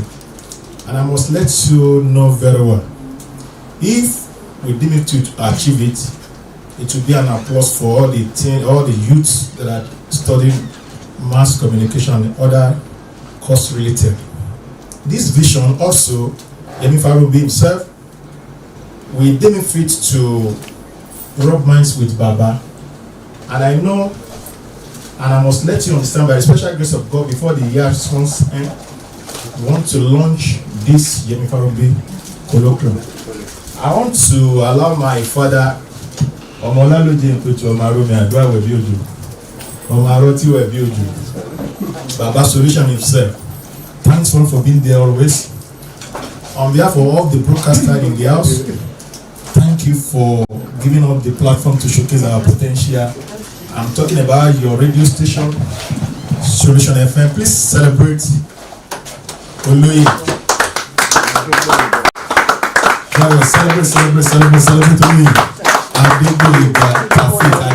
Baba Solution. I don't want to miss this opportunity. Let me hand over the microphone to him. After this one, we'll move on, because there is still another 3 aspects of special program that is deemed fit to attend. Thank you. A round of applause for Baba Solution. You can see a special people. We are just parabolating. Thank you, my brother. And again, thank you for putting this together. I just noticed that you are trying to put up a secretariat, so you just handed over the paper to me. So definitely it's a project that is worth supporting. So I will support. In fact, I didn't know you would say, as you said, I was already trying to log in to transfer my donation, but I will do it while in the car. So I will donate 10 million naira. Celebrate. Thank you. Yes. Please, a minute. Light music. We are live with 10 special radio stations within and outside Ibadan. Please, a light music. Let's break for the short photograph. Please. Mr. John. Photograph. John J. Awi. Ẹ bá pe Jeremiah. Photograph. Ẹ pe Jeremiah wá ọ̀rọ̀ àgbà. Jeremiah. Sorry, fún gbogbo wọn wà. Sí John bí kò sí ní Jeremiah. Okay.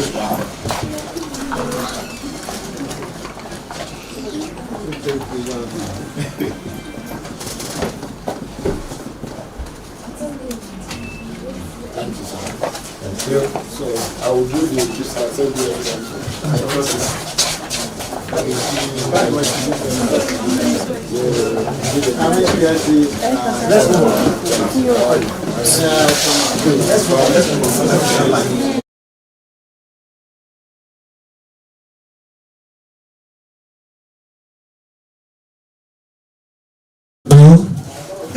Let's quickly do other recognition because we have VIPs and VVIPs in our midst today. Like I said earlier, we have the representative of Honorable Oladipupo Adebutu, Dr. Shola. You're welcome once again. We appreciate you. And we have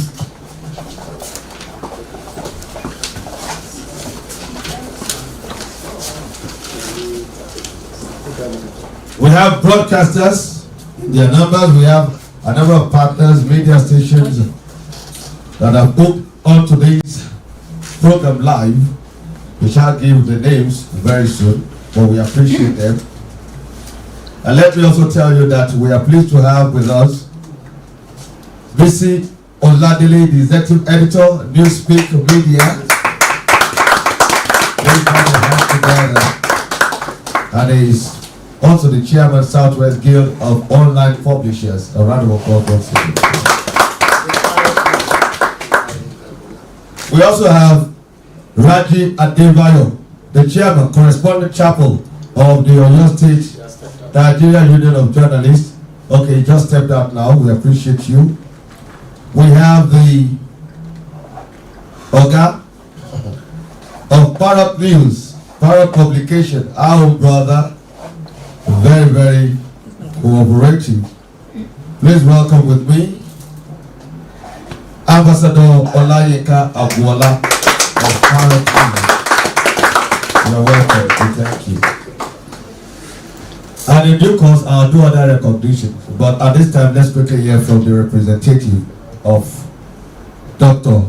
Honorable Oladipupo Adebutu, who is ably represented by Dr. Sholari. Please give your hands together.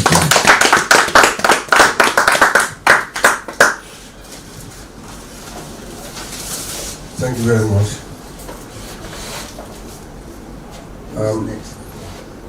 Good afternoon, ladies and gentlemen. Permit me to rest on the existing protocol. I'm sure protocol must have been well established, and resting on it should not cast any doubt in my mind. I know I'm not going to fall. I want to congratulate you, and I wish Nigeria is blessed with people of examined minds like you.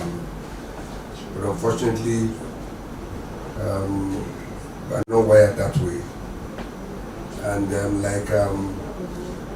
elderly people will say that when a woman loses her character, she blames marital misfortune on nature.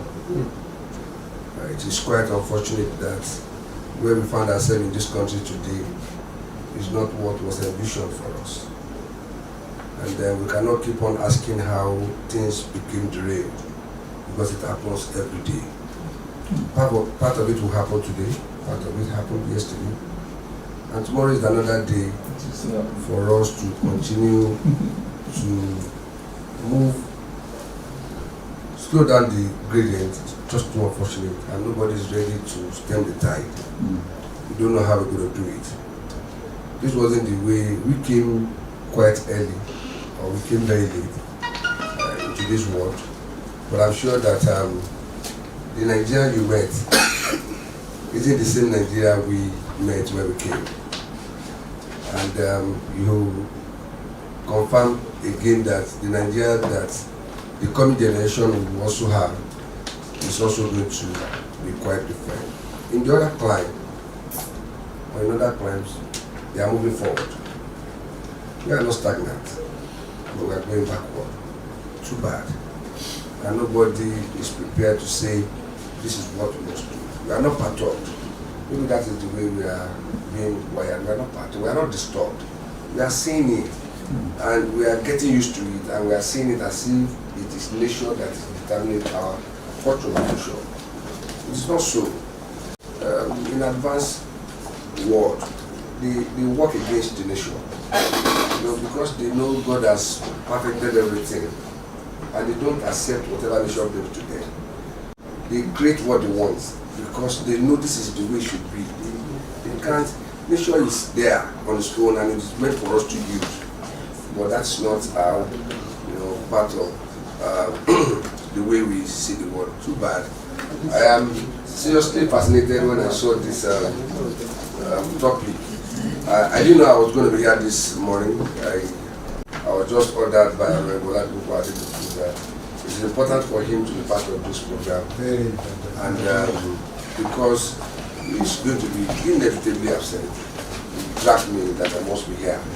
And I'm happy that I'm here. Particularly when I saw the topic. I'm an accountant by making, and a fellow of the Institute of Chartered Accountants of Nigeria, and an academic doctor, also in accountancy anyway. But I am somebody who is also interested in having a better Nigeria. And the story here is the story of chicken and hen. Which one came first? Was it chicken that came first to produce egg, or was it egg that came first to yield chicken? We don't know. Here, we want good society, and to have a good society, you need good people. And to have good people, you also need good society. In our case, which one do we have first? Is it good people? We don't have. Good society? We don't have. But I'm sure that as African children, we were born into a good society. Put that word. Our forefathers appreciated values, they appreciated conscience, they appreciated hereditary, they appreciated good name. I don't know how we lost it, like I said, but we have to continue. I know that we may not be able to move forward except you have a very sound electoral system in this country, because we have accepted that democracy is the best form of governance across the globe. But there are some countries in the world that do not embrace democracy, but they are moving forward. So it means that to move this country forward, our therapy is not necessarily democracy. It's not so. But we don't know, and unfortunately we are not people who look back and say who are we, where are we coming from, and how can we fashion ourselves in such a way that it will suit the way we have been created. But for me that is not the case. I met Oluyi Adegbeyinga when he was saying that it is not about law, it is not about institution, it is about people. Yes, I want to also align my thoughts with him. But let's look at it this way. Everything we are doing in this country is deliberate. It's been designed to ensure that it will still not work the way it should work. While coming here, if peradventure I lost my ATM card, I will get it back today. But if I want to be injured, let me go and lose my voter's card. I will not get it again. I will not get it again.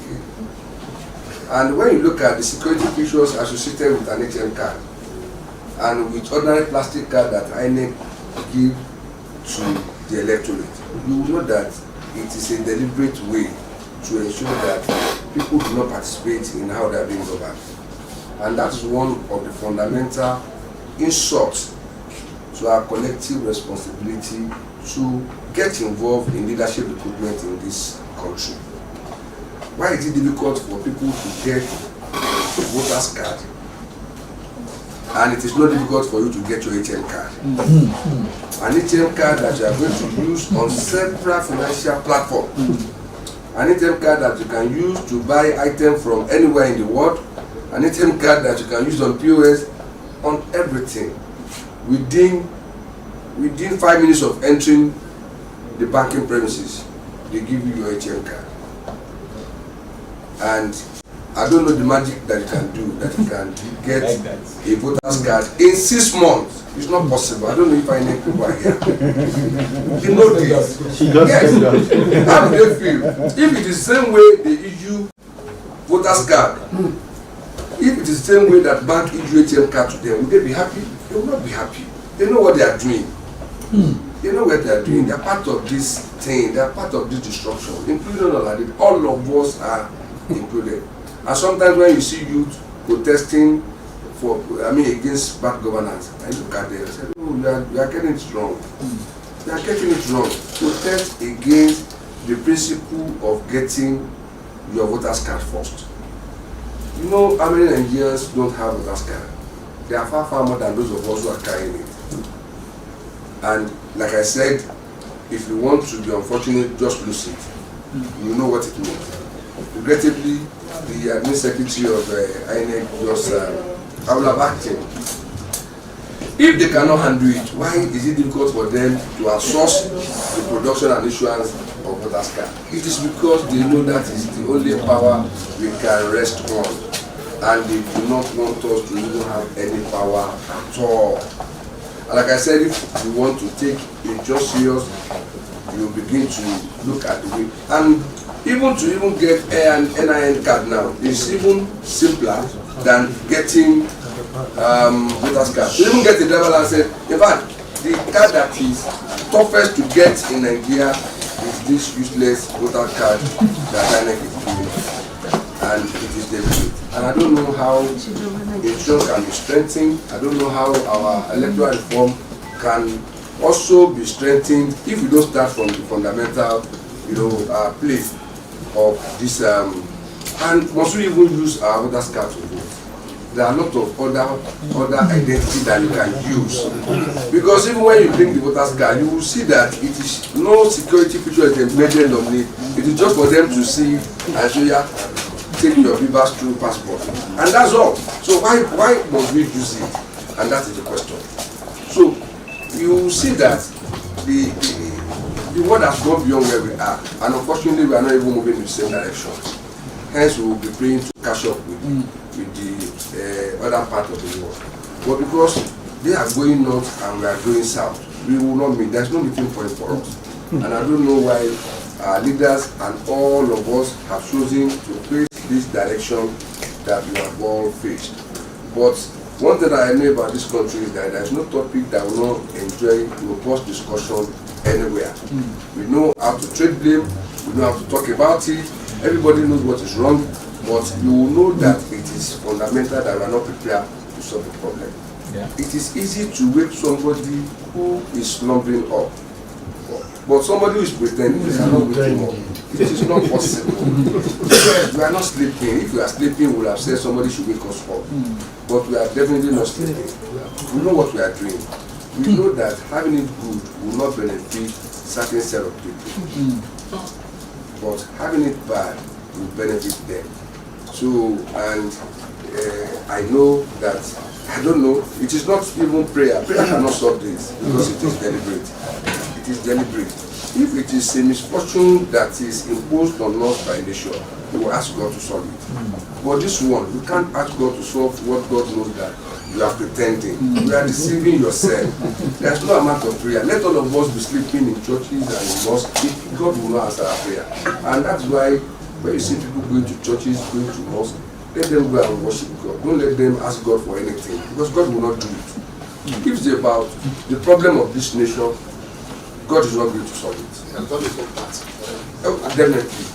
Definitely. Because God, you see, we can't even pretend for Him. We can pretend for ourselves. He has given us everything. Possible. So, but how and where the journey to progressive Nigeria will start, nobody knows. We know, sir. You know when it's going to start. We are not the lecture. That's the process. We are not the lecture. I would like to be fair that I want to know the starting point.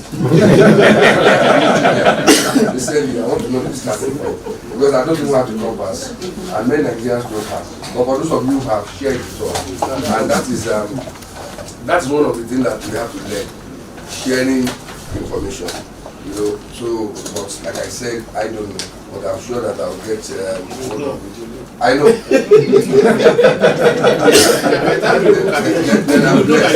Then I'm blessed. If I know.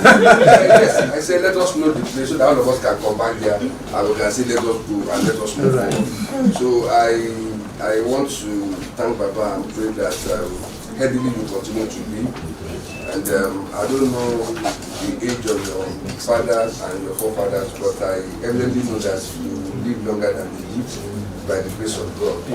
And you enjoy your old age, that you are enjoying now in sound mind and good health. You have created a platform for us to continue to engage ourselves, on how to move this country forward. And I'm happy that you have created a platform for solutions to be discovered this morning. And like my brother said, I think this is the paper, right? I'll drop it in. Okay. So, yes, I'm still going to get back to Honorable. Like I said, I knew about this morning. I was going through it. And when they asked me to stop, I'm a part of this But I was telling you that he decorated me by asking me to come here. And he has also given me an opportunity to be part of this. And I also tell him that we found a solution to the problem that he thought would not be resolved. Mommy, you were here. I mean, you weren't here when I said only Amukwewewo, only Okelenwo. I don't know if you have an ATM card. You do.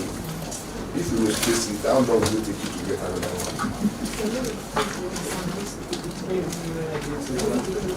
Do you have any? What is the likely duration? You can get it like 24 hours. Within 24 hours. Sure.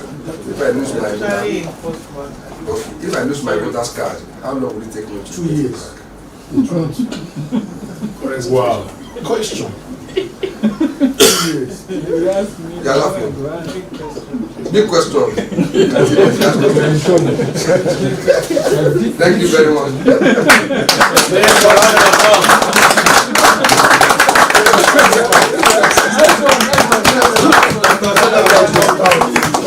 Thank you.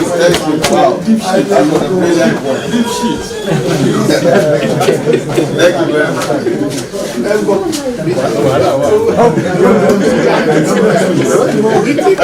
We take the questions together. Yes, sir.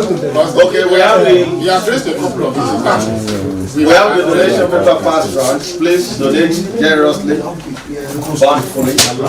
Quickly, we want to have the remarks from the Administrative Secretary of the Independent National Electoral Commission, INEC, Oyo State.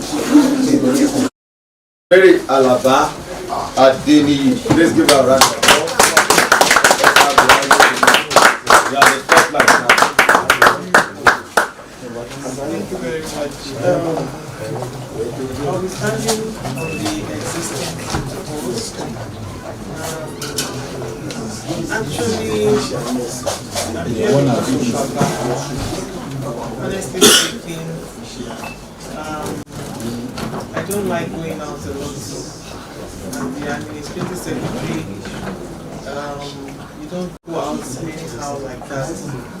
But when I saw Baba Farou's name, anytime I see his name, I know it's a serious matter. And so I want to thank Baba for always. I wonder where he gets this training. I always wonder. When I saw this one, I said, but no, Joe. He was this brain too. He was this brain. He was. Let us too be able to do little language. This great man. Thank you, Papa. Lots of things have been said here this morning, and part of which I'm very happy. The reason is that when people start saying, let us not blame INEC for everything, let us look at the positive side, let us look at ourselves. It is a very good thing. like he said the last time, he said, how long can you get a voter's card? You can't compare voter's card with an ATM. It's incomparable. Not in a nation like this. If it is in where you were talking about outside the country, I was in London one time when they were having their Prime Minister election. I was at a polling unit. I saw what happened there. I know how it was. Can it happen in Nigeria like that? Yes. It can, but not what we're thinking. Not in this generation. Not in the, honestly speaking, I wept. Honestly, tears came out of my eyes. Sorry. Thank you very much. As an INEC official, I wept. Reason is that there was no security. There was nobody there. Just enter there, cast your vote, and go back to your house. Can it happen here in this country? Yes, he said it the other time. And God will take us there. Amen. In the mighty name of Jesus.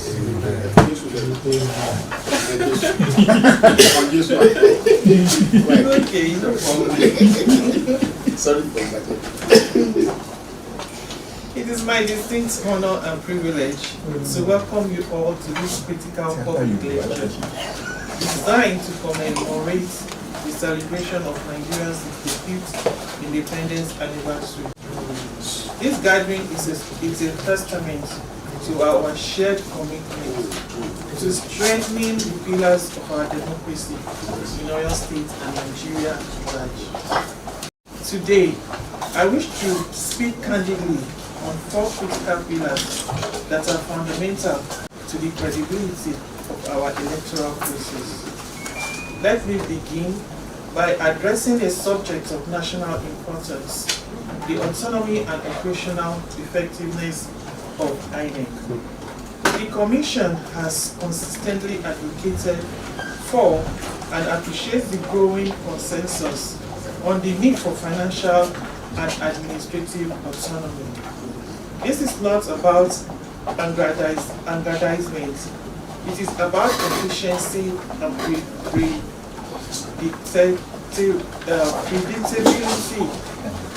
When INEC receives its funds directly from the Consolidated Revenue Fund, it uses the same to eliminate bureaucratic bottlenecks that can delay critical electoral activities, like the timely printing of sensitive materials.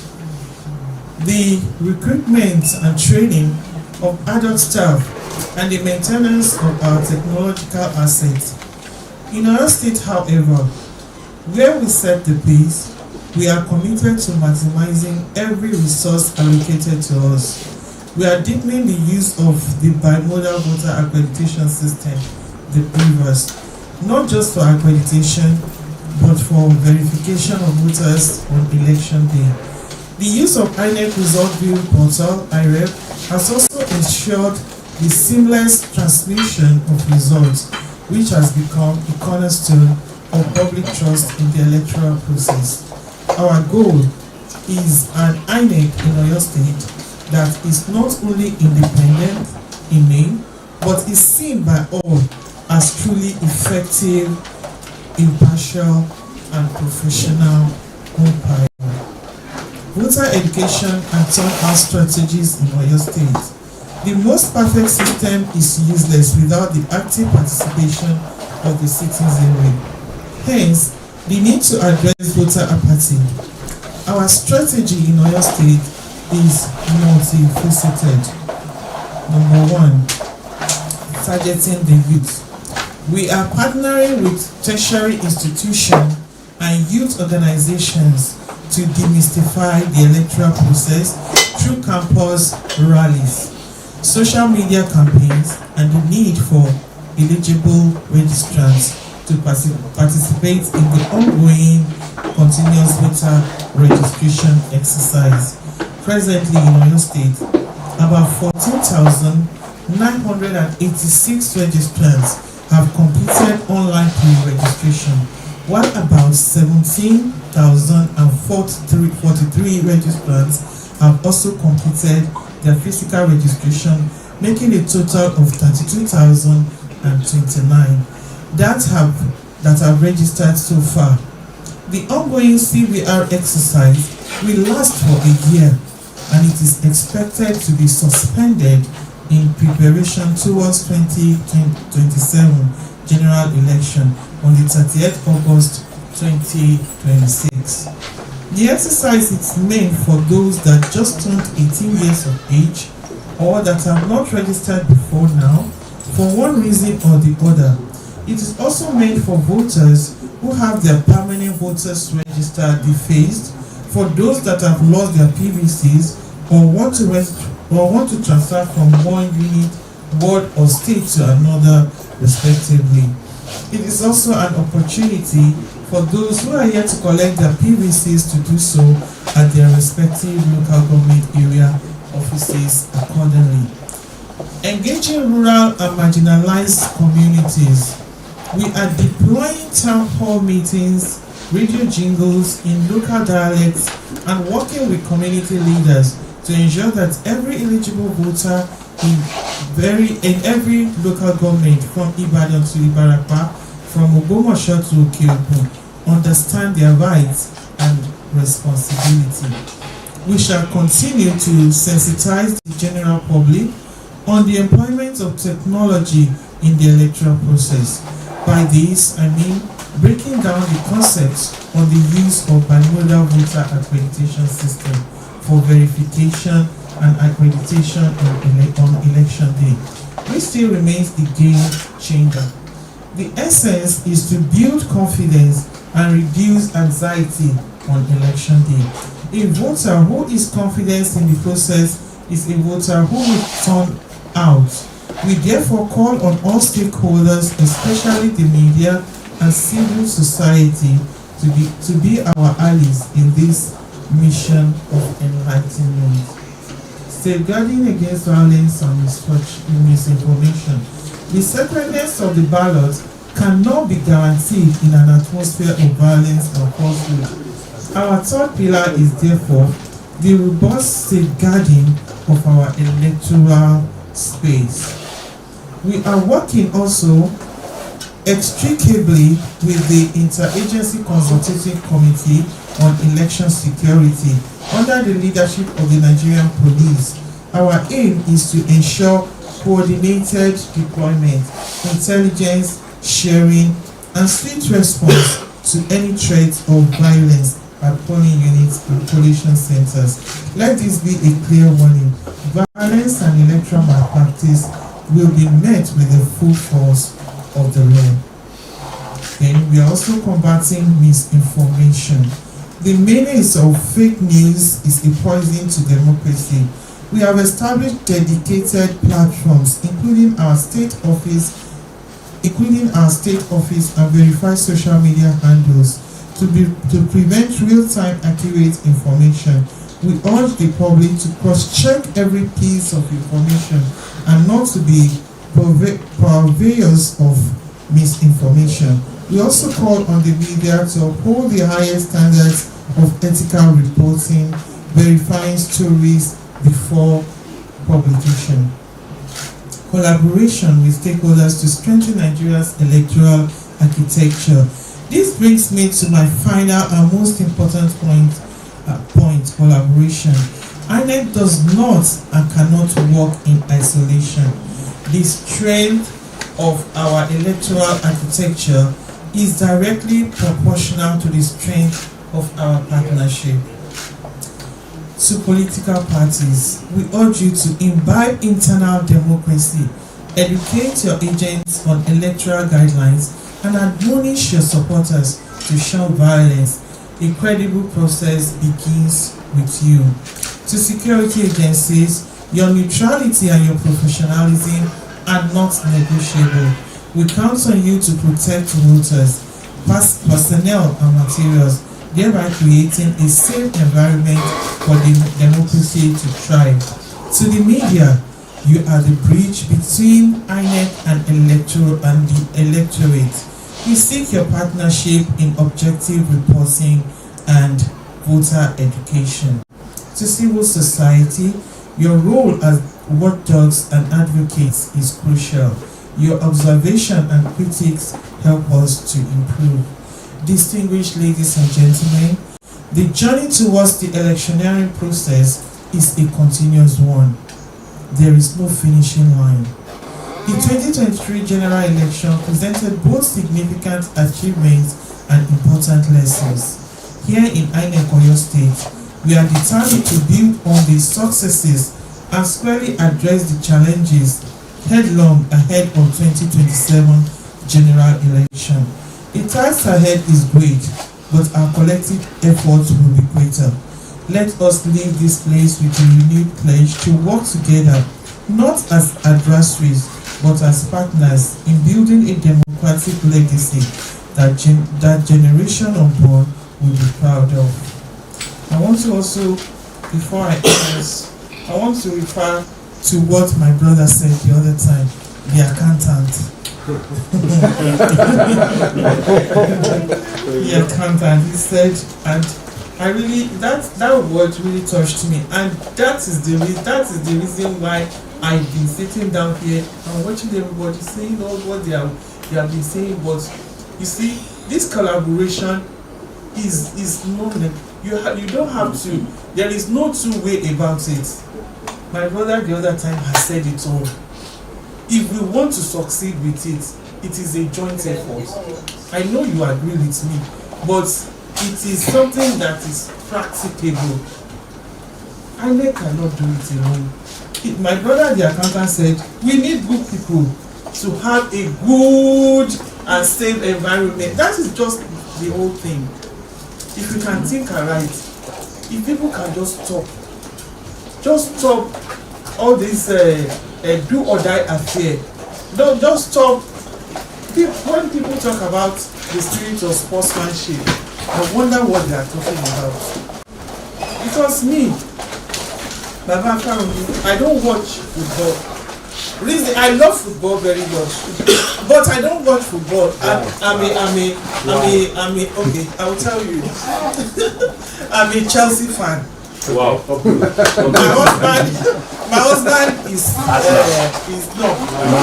Man U. Okay, anytime I see Chelsea losing, I will be like, it's as if I want to have.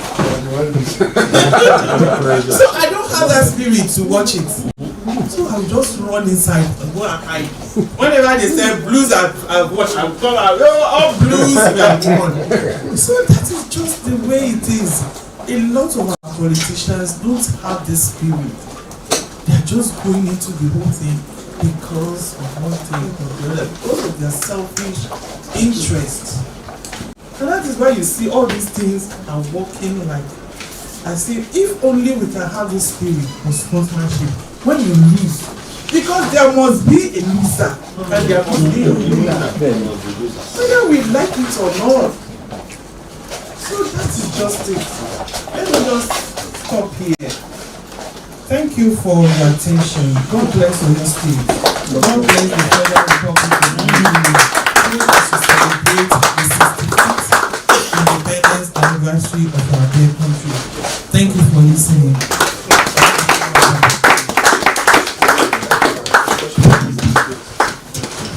Thank you, ma'am.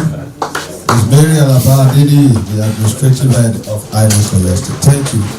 You've heard from INEC, you've heard from the guest lecturer, you've heard remarks from our guest this morning. Perhaps you have questions, you have little contribution or concerns that you want addressed before we go today.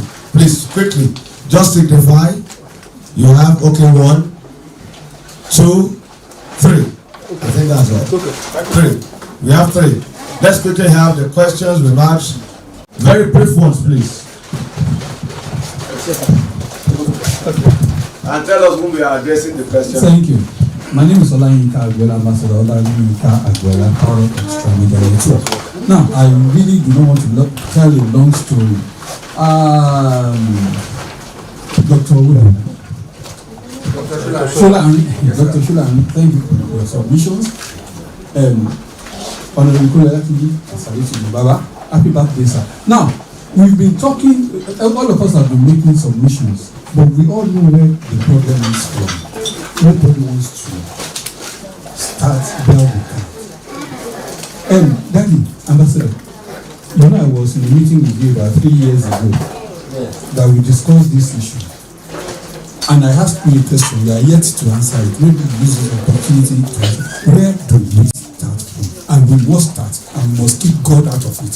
God has given us everything we need. Where do we start from? Thank you very much. Question. It's brief. Yes, good afternoon, sir.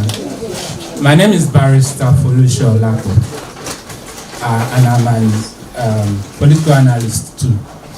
But I have a contribution. I want to urge politicians, they urge everybody. During the preparation for the 2023 election, INEC put a whole lot of things in place that every platform I found myself, I became an ambassador of INEC without an appointment. Unfortunately, they disappointed me with the result of that election. And while I was still confused whether it's just maybe by mistake, they contradicted their own document that they testified, that they certified at the Electoral Tribunal. INEC themselves certified their own document and again contradicted it, the opposite, the admission of that document. I am a lawyer, I know what that means. So, it is not about urging, it's not about ensuring. The question is INEC ready to work? And like the first and second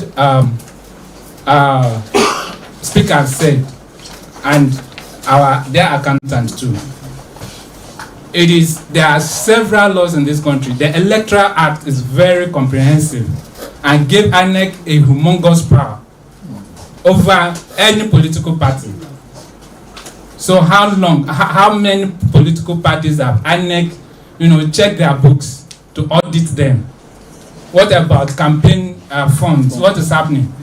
So the law is there. It's only that we don't want to maybe enforce it or whatever. And it is, if there is no accountability to actions, it continues. And secondly, we cannot put something on nothing. So since we are, trying to see how we can, reform our electoral architecture, then I said this is about systemic failure. When we try to reform or calibrate our electoral architecture, then we have to start from the beginning, the root of this problem. Dr. Shola said that this country is designed to behave the way it's behaving. And that's not the first time I'm hearing that. Our dear Honorable Professor Adebisi has been saying that all over the platforms. This country is behaving the way it is designed to behave. What happens? How many political parties we have in Nigeria? None. We have platforms where people get to power. SPV, that's what we have. And if we do not have political parties, and INEC is not ready to perform, then to that extent, and there are laws, to that extent, I do not think that we have even started anything. So if we are going to start, and it's not about this serious amendment of constitution, we have to uproot the existing constitution that lied against Nigeria. We, the people of Nigeria, never gave ourselves that constitution. It's the military that gave them to us. So we have to go back to the basis. Thank you. Thank you. Appreciate that. Shall we take okay. Let's quickly take response. Well, thank you very much. We've listened to the various submissions.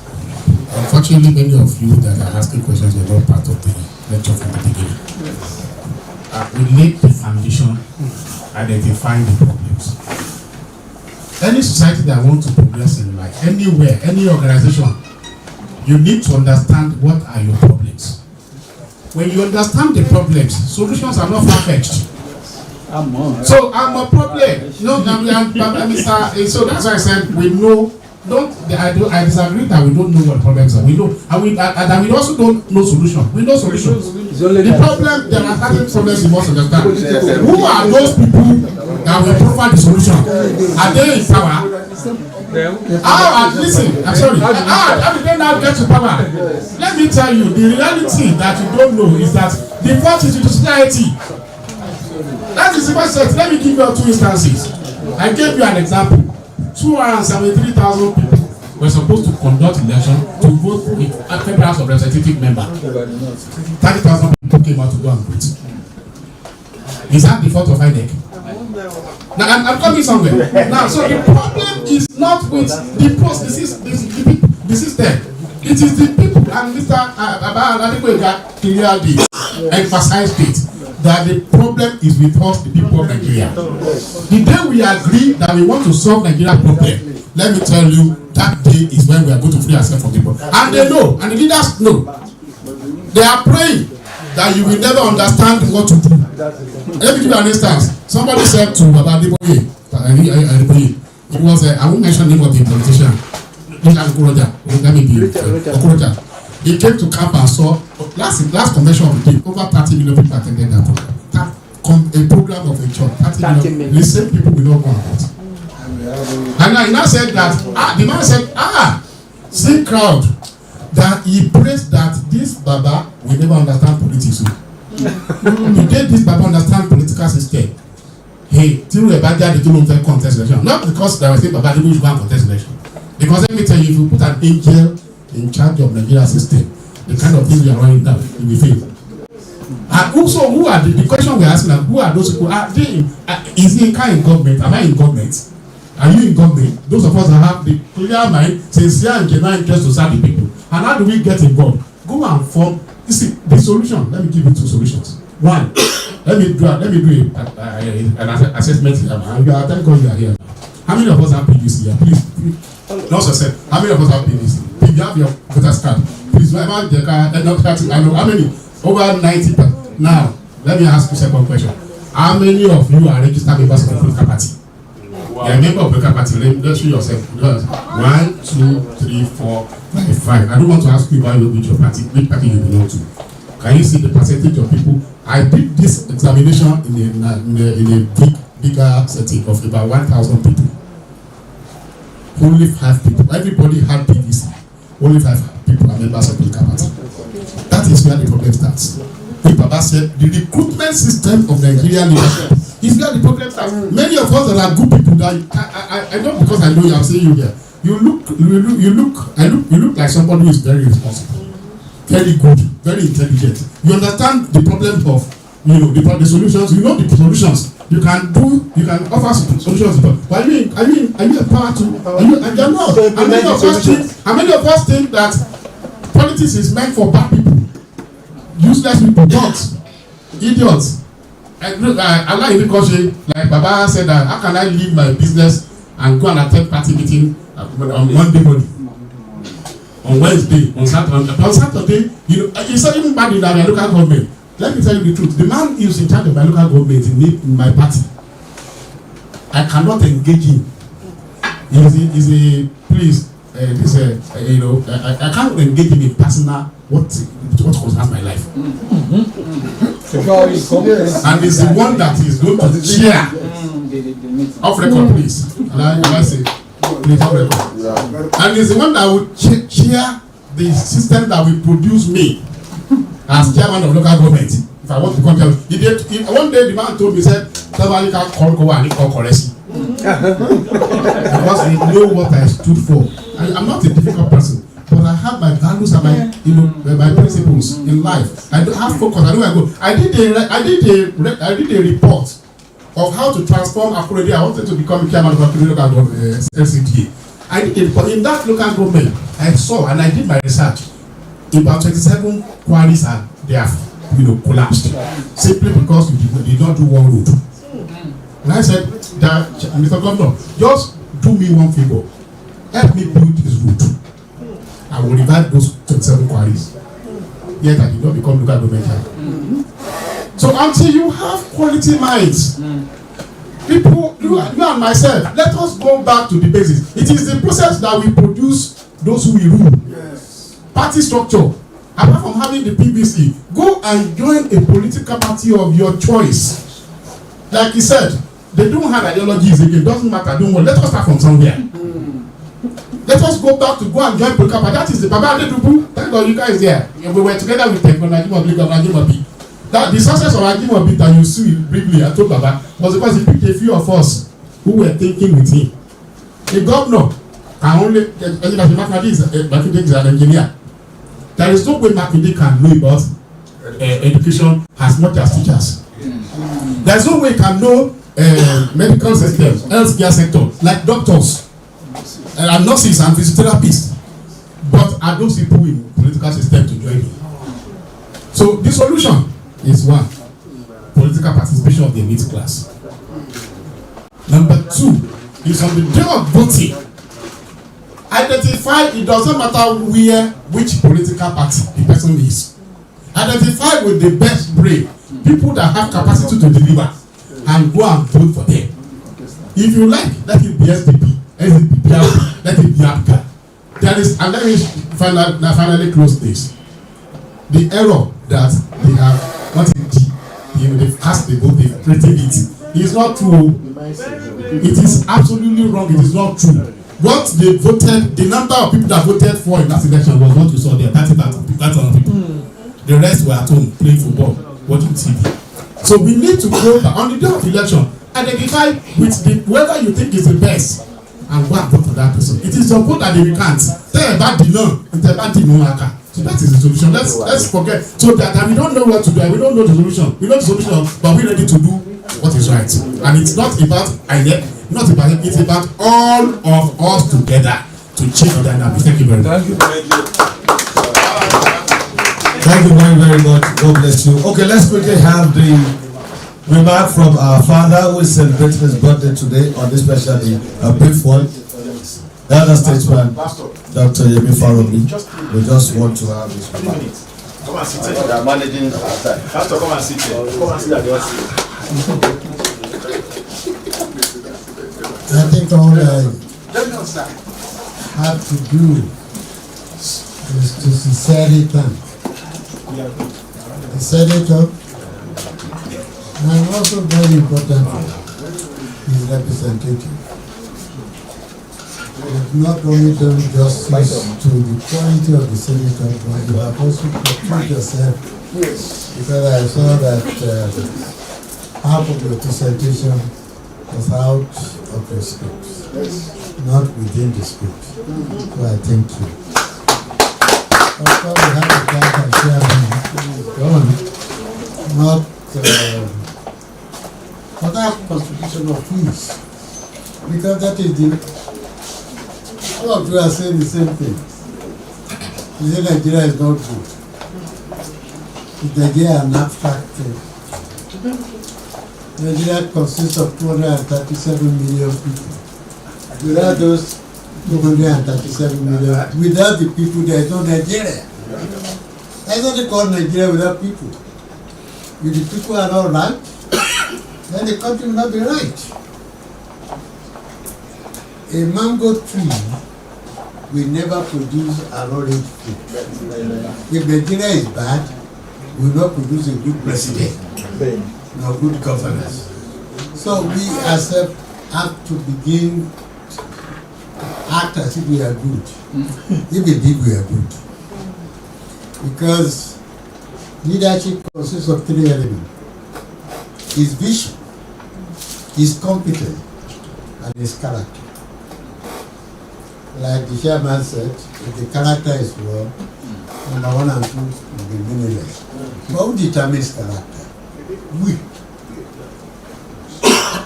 So what we have taken away from here is that we will have good Nigeria where we have good leadership. We have good leadership where we have good followership. who elects the good leadership. So I thank you all, especially the participating and contributing radio station. You will identify them. We chose this method because we want to reach greater people. We can assemble 1,000 people in the hall and do a curriculum. But we will reach the audience that Honors FM, Honors TV, the radio station in Gurgumasho, another one in Shaki, and a bit about 4 in this program. The audiences we will reach will not be from that hall. I have my old station NTV there, my old station this year, they are also there. So we thought we are going to be able to reach greater people, penetrate in part of the people who want to change. We will not be able to come to the conference center to attend the conference. That's what we should. We will come back again and use you people. We'll come back to you, depending on what we're talking about. Let me end by saying something. We have a democracy. Yeah. Why is it when the governor or the president is reading a speech, there's a military man behind? Have you ever watched Trump? Have you ever seen a military man behind? What's wrong? Have you ever watched the seat that Trump is sitting on? Do you have a crest behind? So why we put a crest? The governor must sit on a chair that has crest. The president must have a chair that has crest. Modified democracy. I can go put this one. The plate number of the car of Trump is number 46. Issued by the District of Columbia. Why is it that our own president cannot use number? He has to use a crest.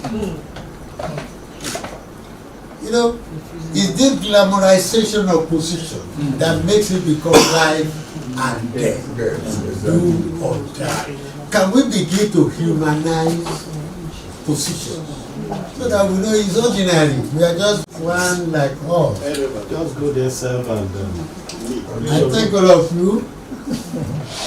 Thank my friend, Bishola one of the rascal like myself. I have been a rascal because I want to see Lion cannot be back to grass. That is it. So I thank you all that are here. I hope that not too long again we have another one and we'll be able to have all of you participate. When you leave here, say to yourself, we are going to make Nigeria great. We are going to make Nigeria great. It is not any. It's not the presidency. It's not the governor's office. It's not even the National Assembly. It is us that will make the future. I thank you. Thank you very, very much. Let's, at this juncture, because we have limited time, stand on already established protocol to appreciate everybody. And I've graced this occasion on behalf of the Yemi Farombi Colloquium and Honor 103.5 FM and Honor Television. We appreciate you.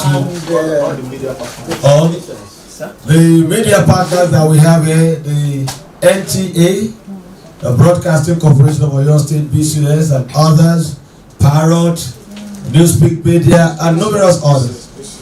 BCS have mentioned that, yes, and the corresponding chapel of the Oyo State NUD and others that have also helped in airing this very important event.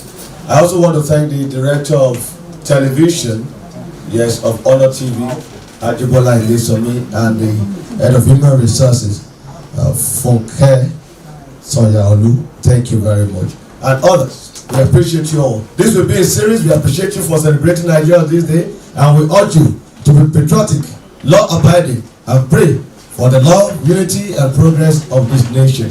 I remain yours faithfully, Shehu Oyelo. Say thank you, and God bless you. We take the national anthem to round off the program. God bless you. Let's stand as we take the national anthem.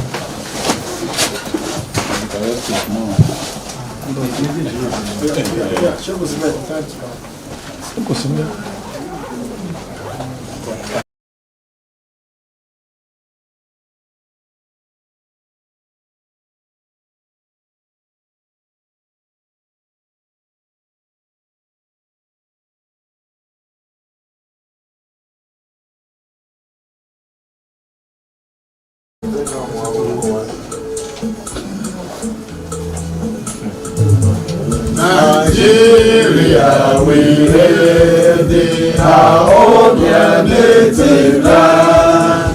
No violence from any in brotherhood we stand. Nigeria, so proud to serve our sovereign mother. Oyo State. Aṣíwájú ni wá, aṣíwájú ni wá, aṣíwájú ni wá, aṣíwájú ni wá, ipò aṣíwájú l'Ẹlẹ́dùmarè fún wa nípínlẹ̀ Ọ̀yọ́. Ìpínlẹ̀ Ọ̀yọ́ ẹ jẹ́ ká ṣe gírí, ọmọ Ọ̀yọ́ ká tẹpá wa mọ́ṣẹ́, ká bá wọn sọ̀rọ̀, ká sòdodo, ká sọ ohun tó tọ́ tó dára nígbà gbogbo, níbi gbogbo nípínlẹ̀ Ọ̀yọ́. Kò ní rẹ̀yìn o lójú mi, kò ní rẹ̀yìn o, kò ní rẹ̀yìn o nígbà tèmi, kò ní rẹ̀yìn o. Èmi aṣọ ohun tó tọ́ tó dára nígbà gbogbo, níbi gbogbo nípínlẹ̀ Ọ̀yọ́. Aṣíwájú ni wá, aṣíwájú ni wá, aṣíwájú ni wá.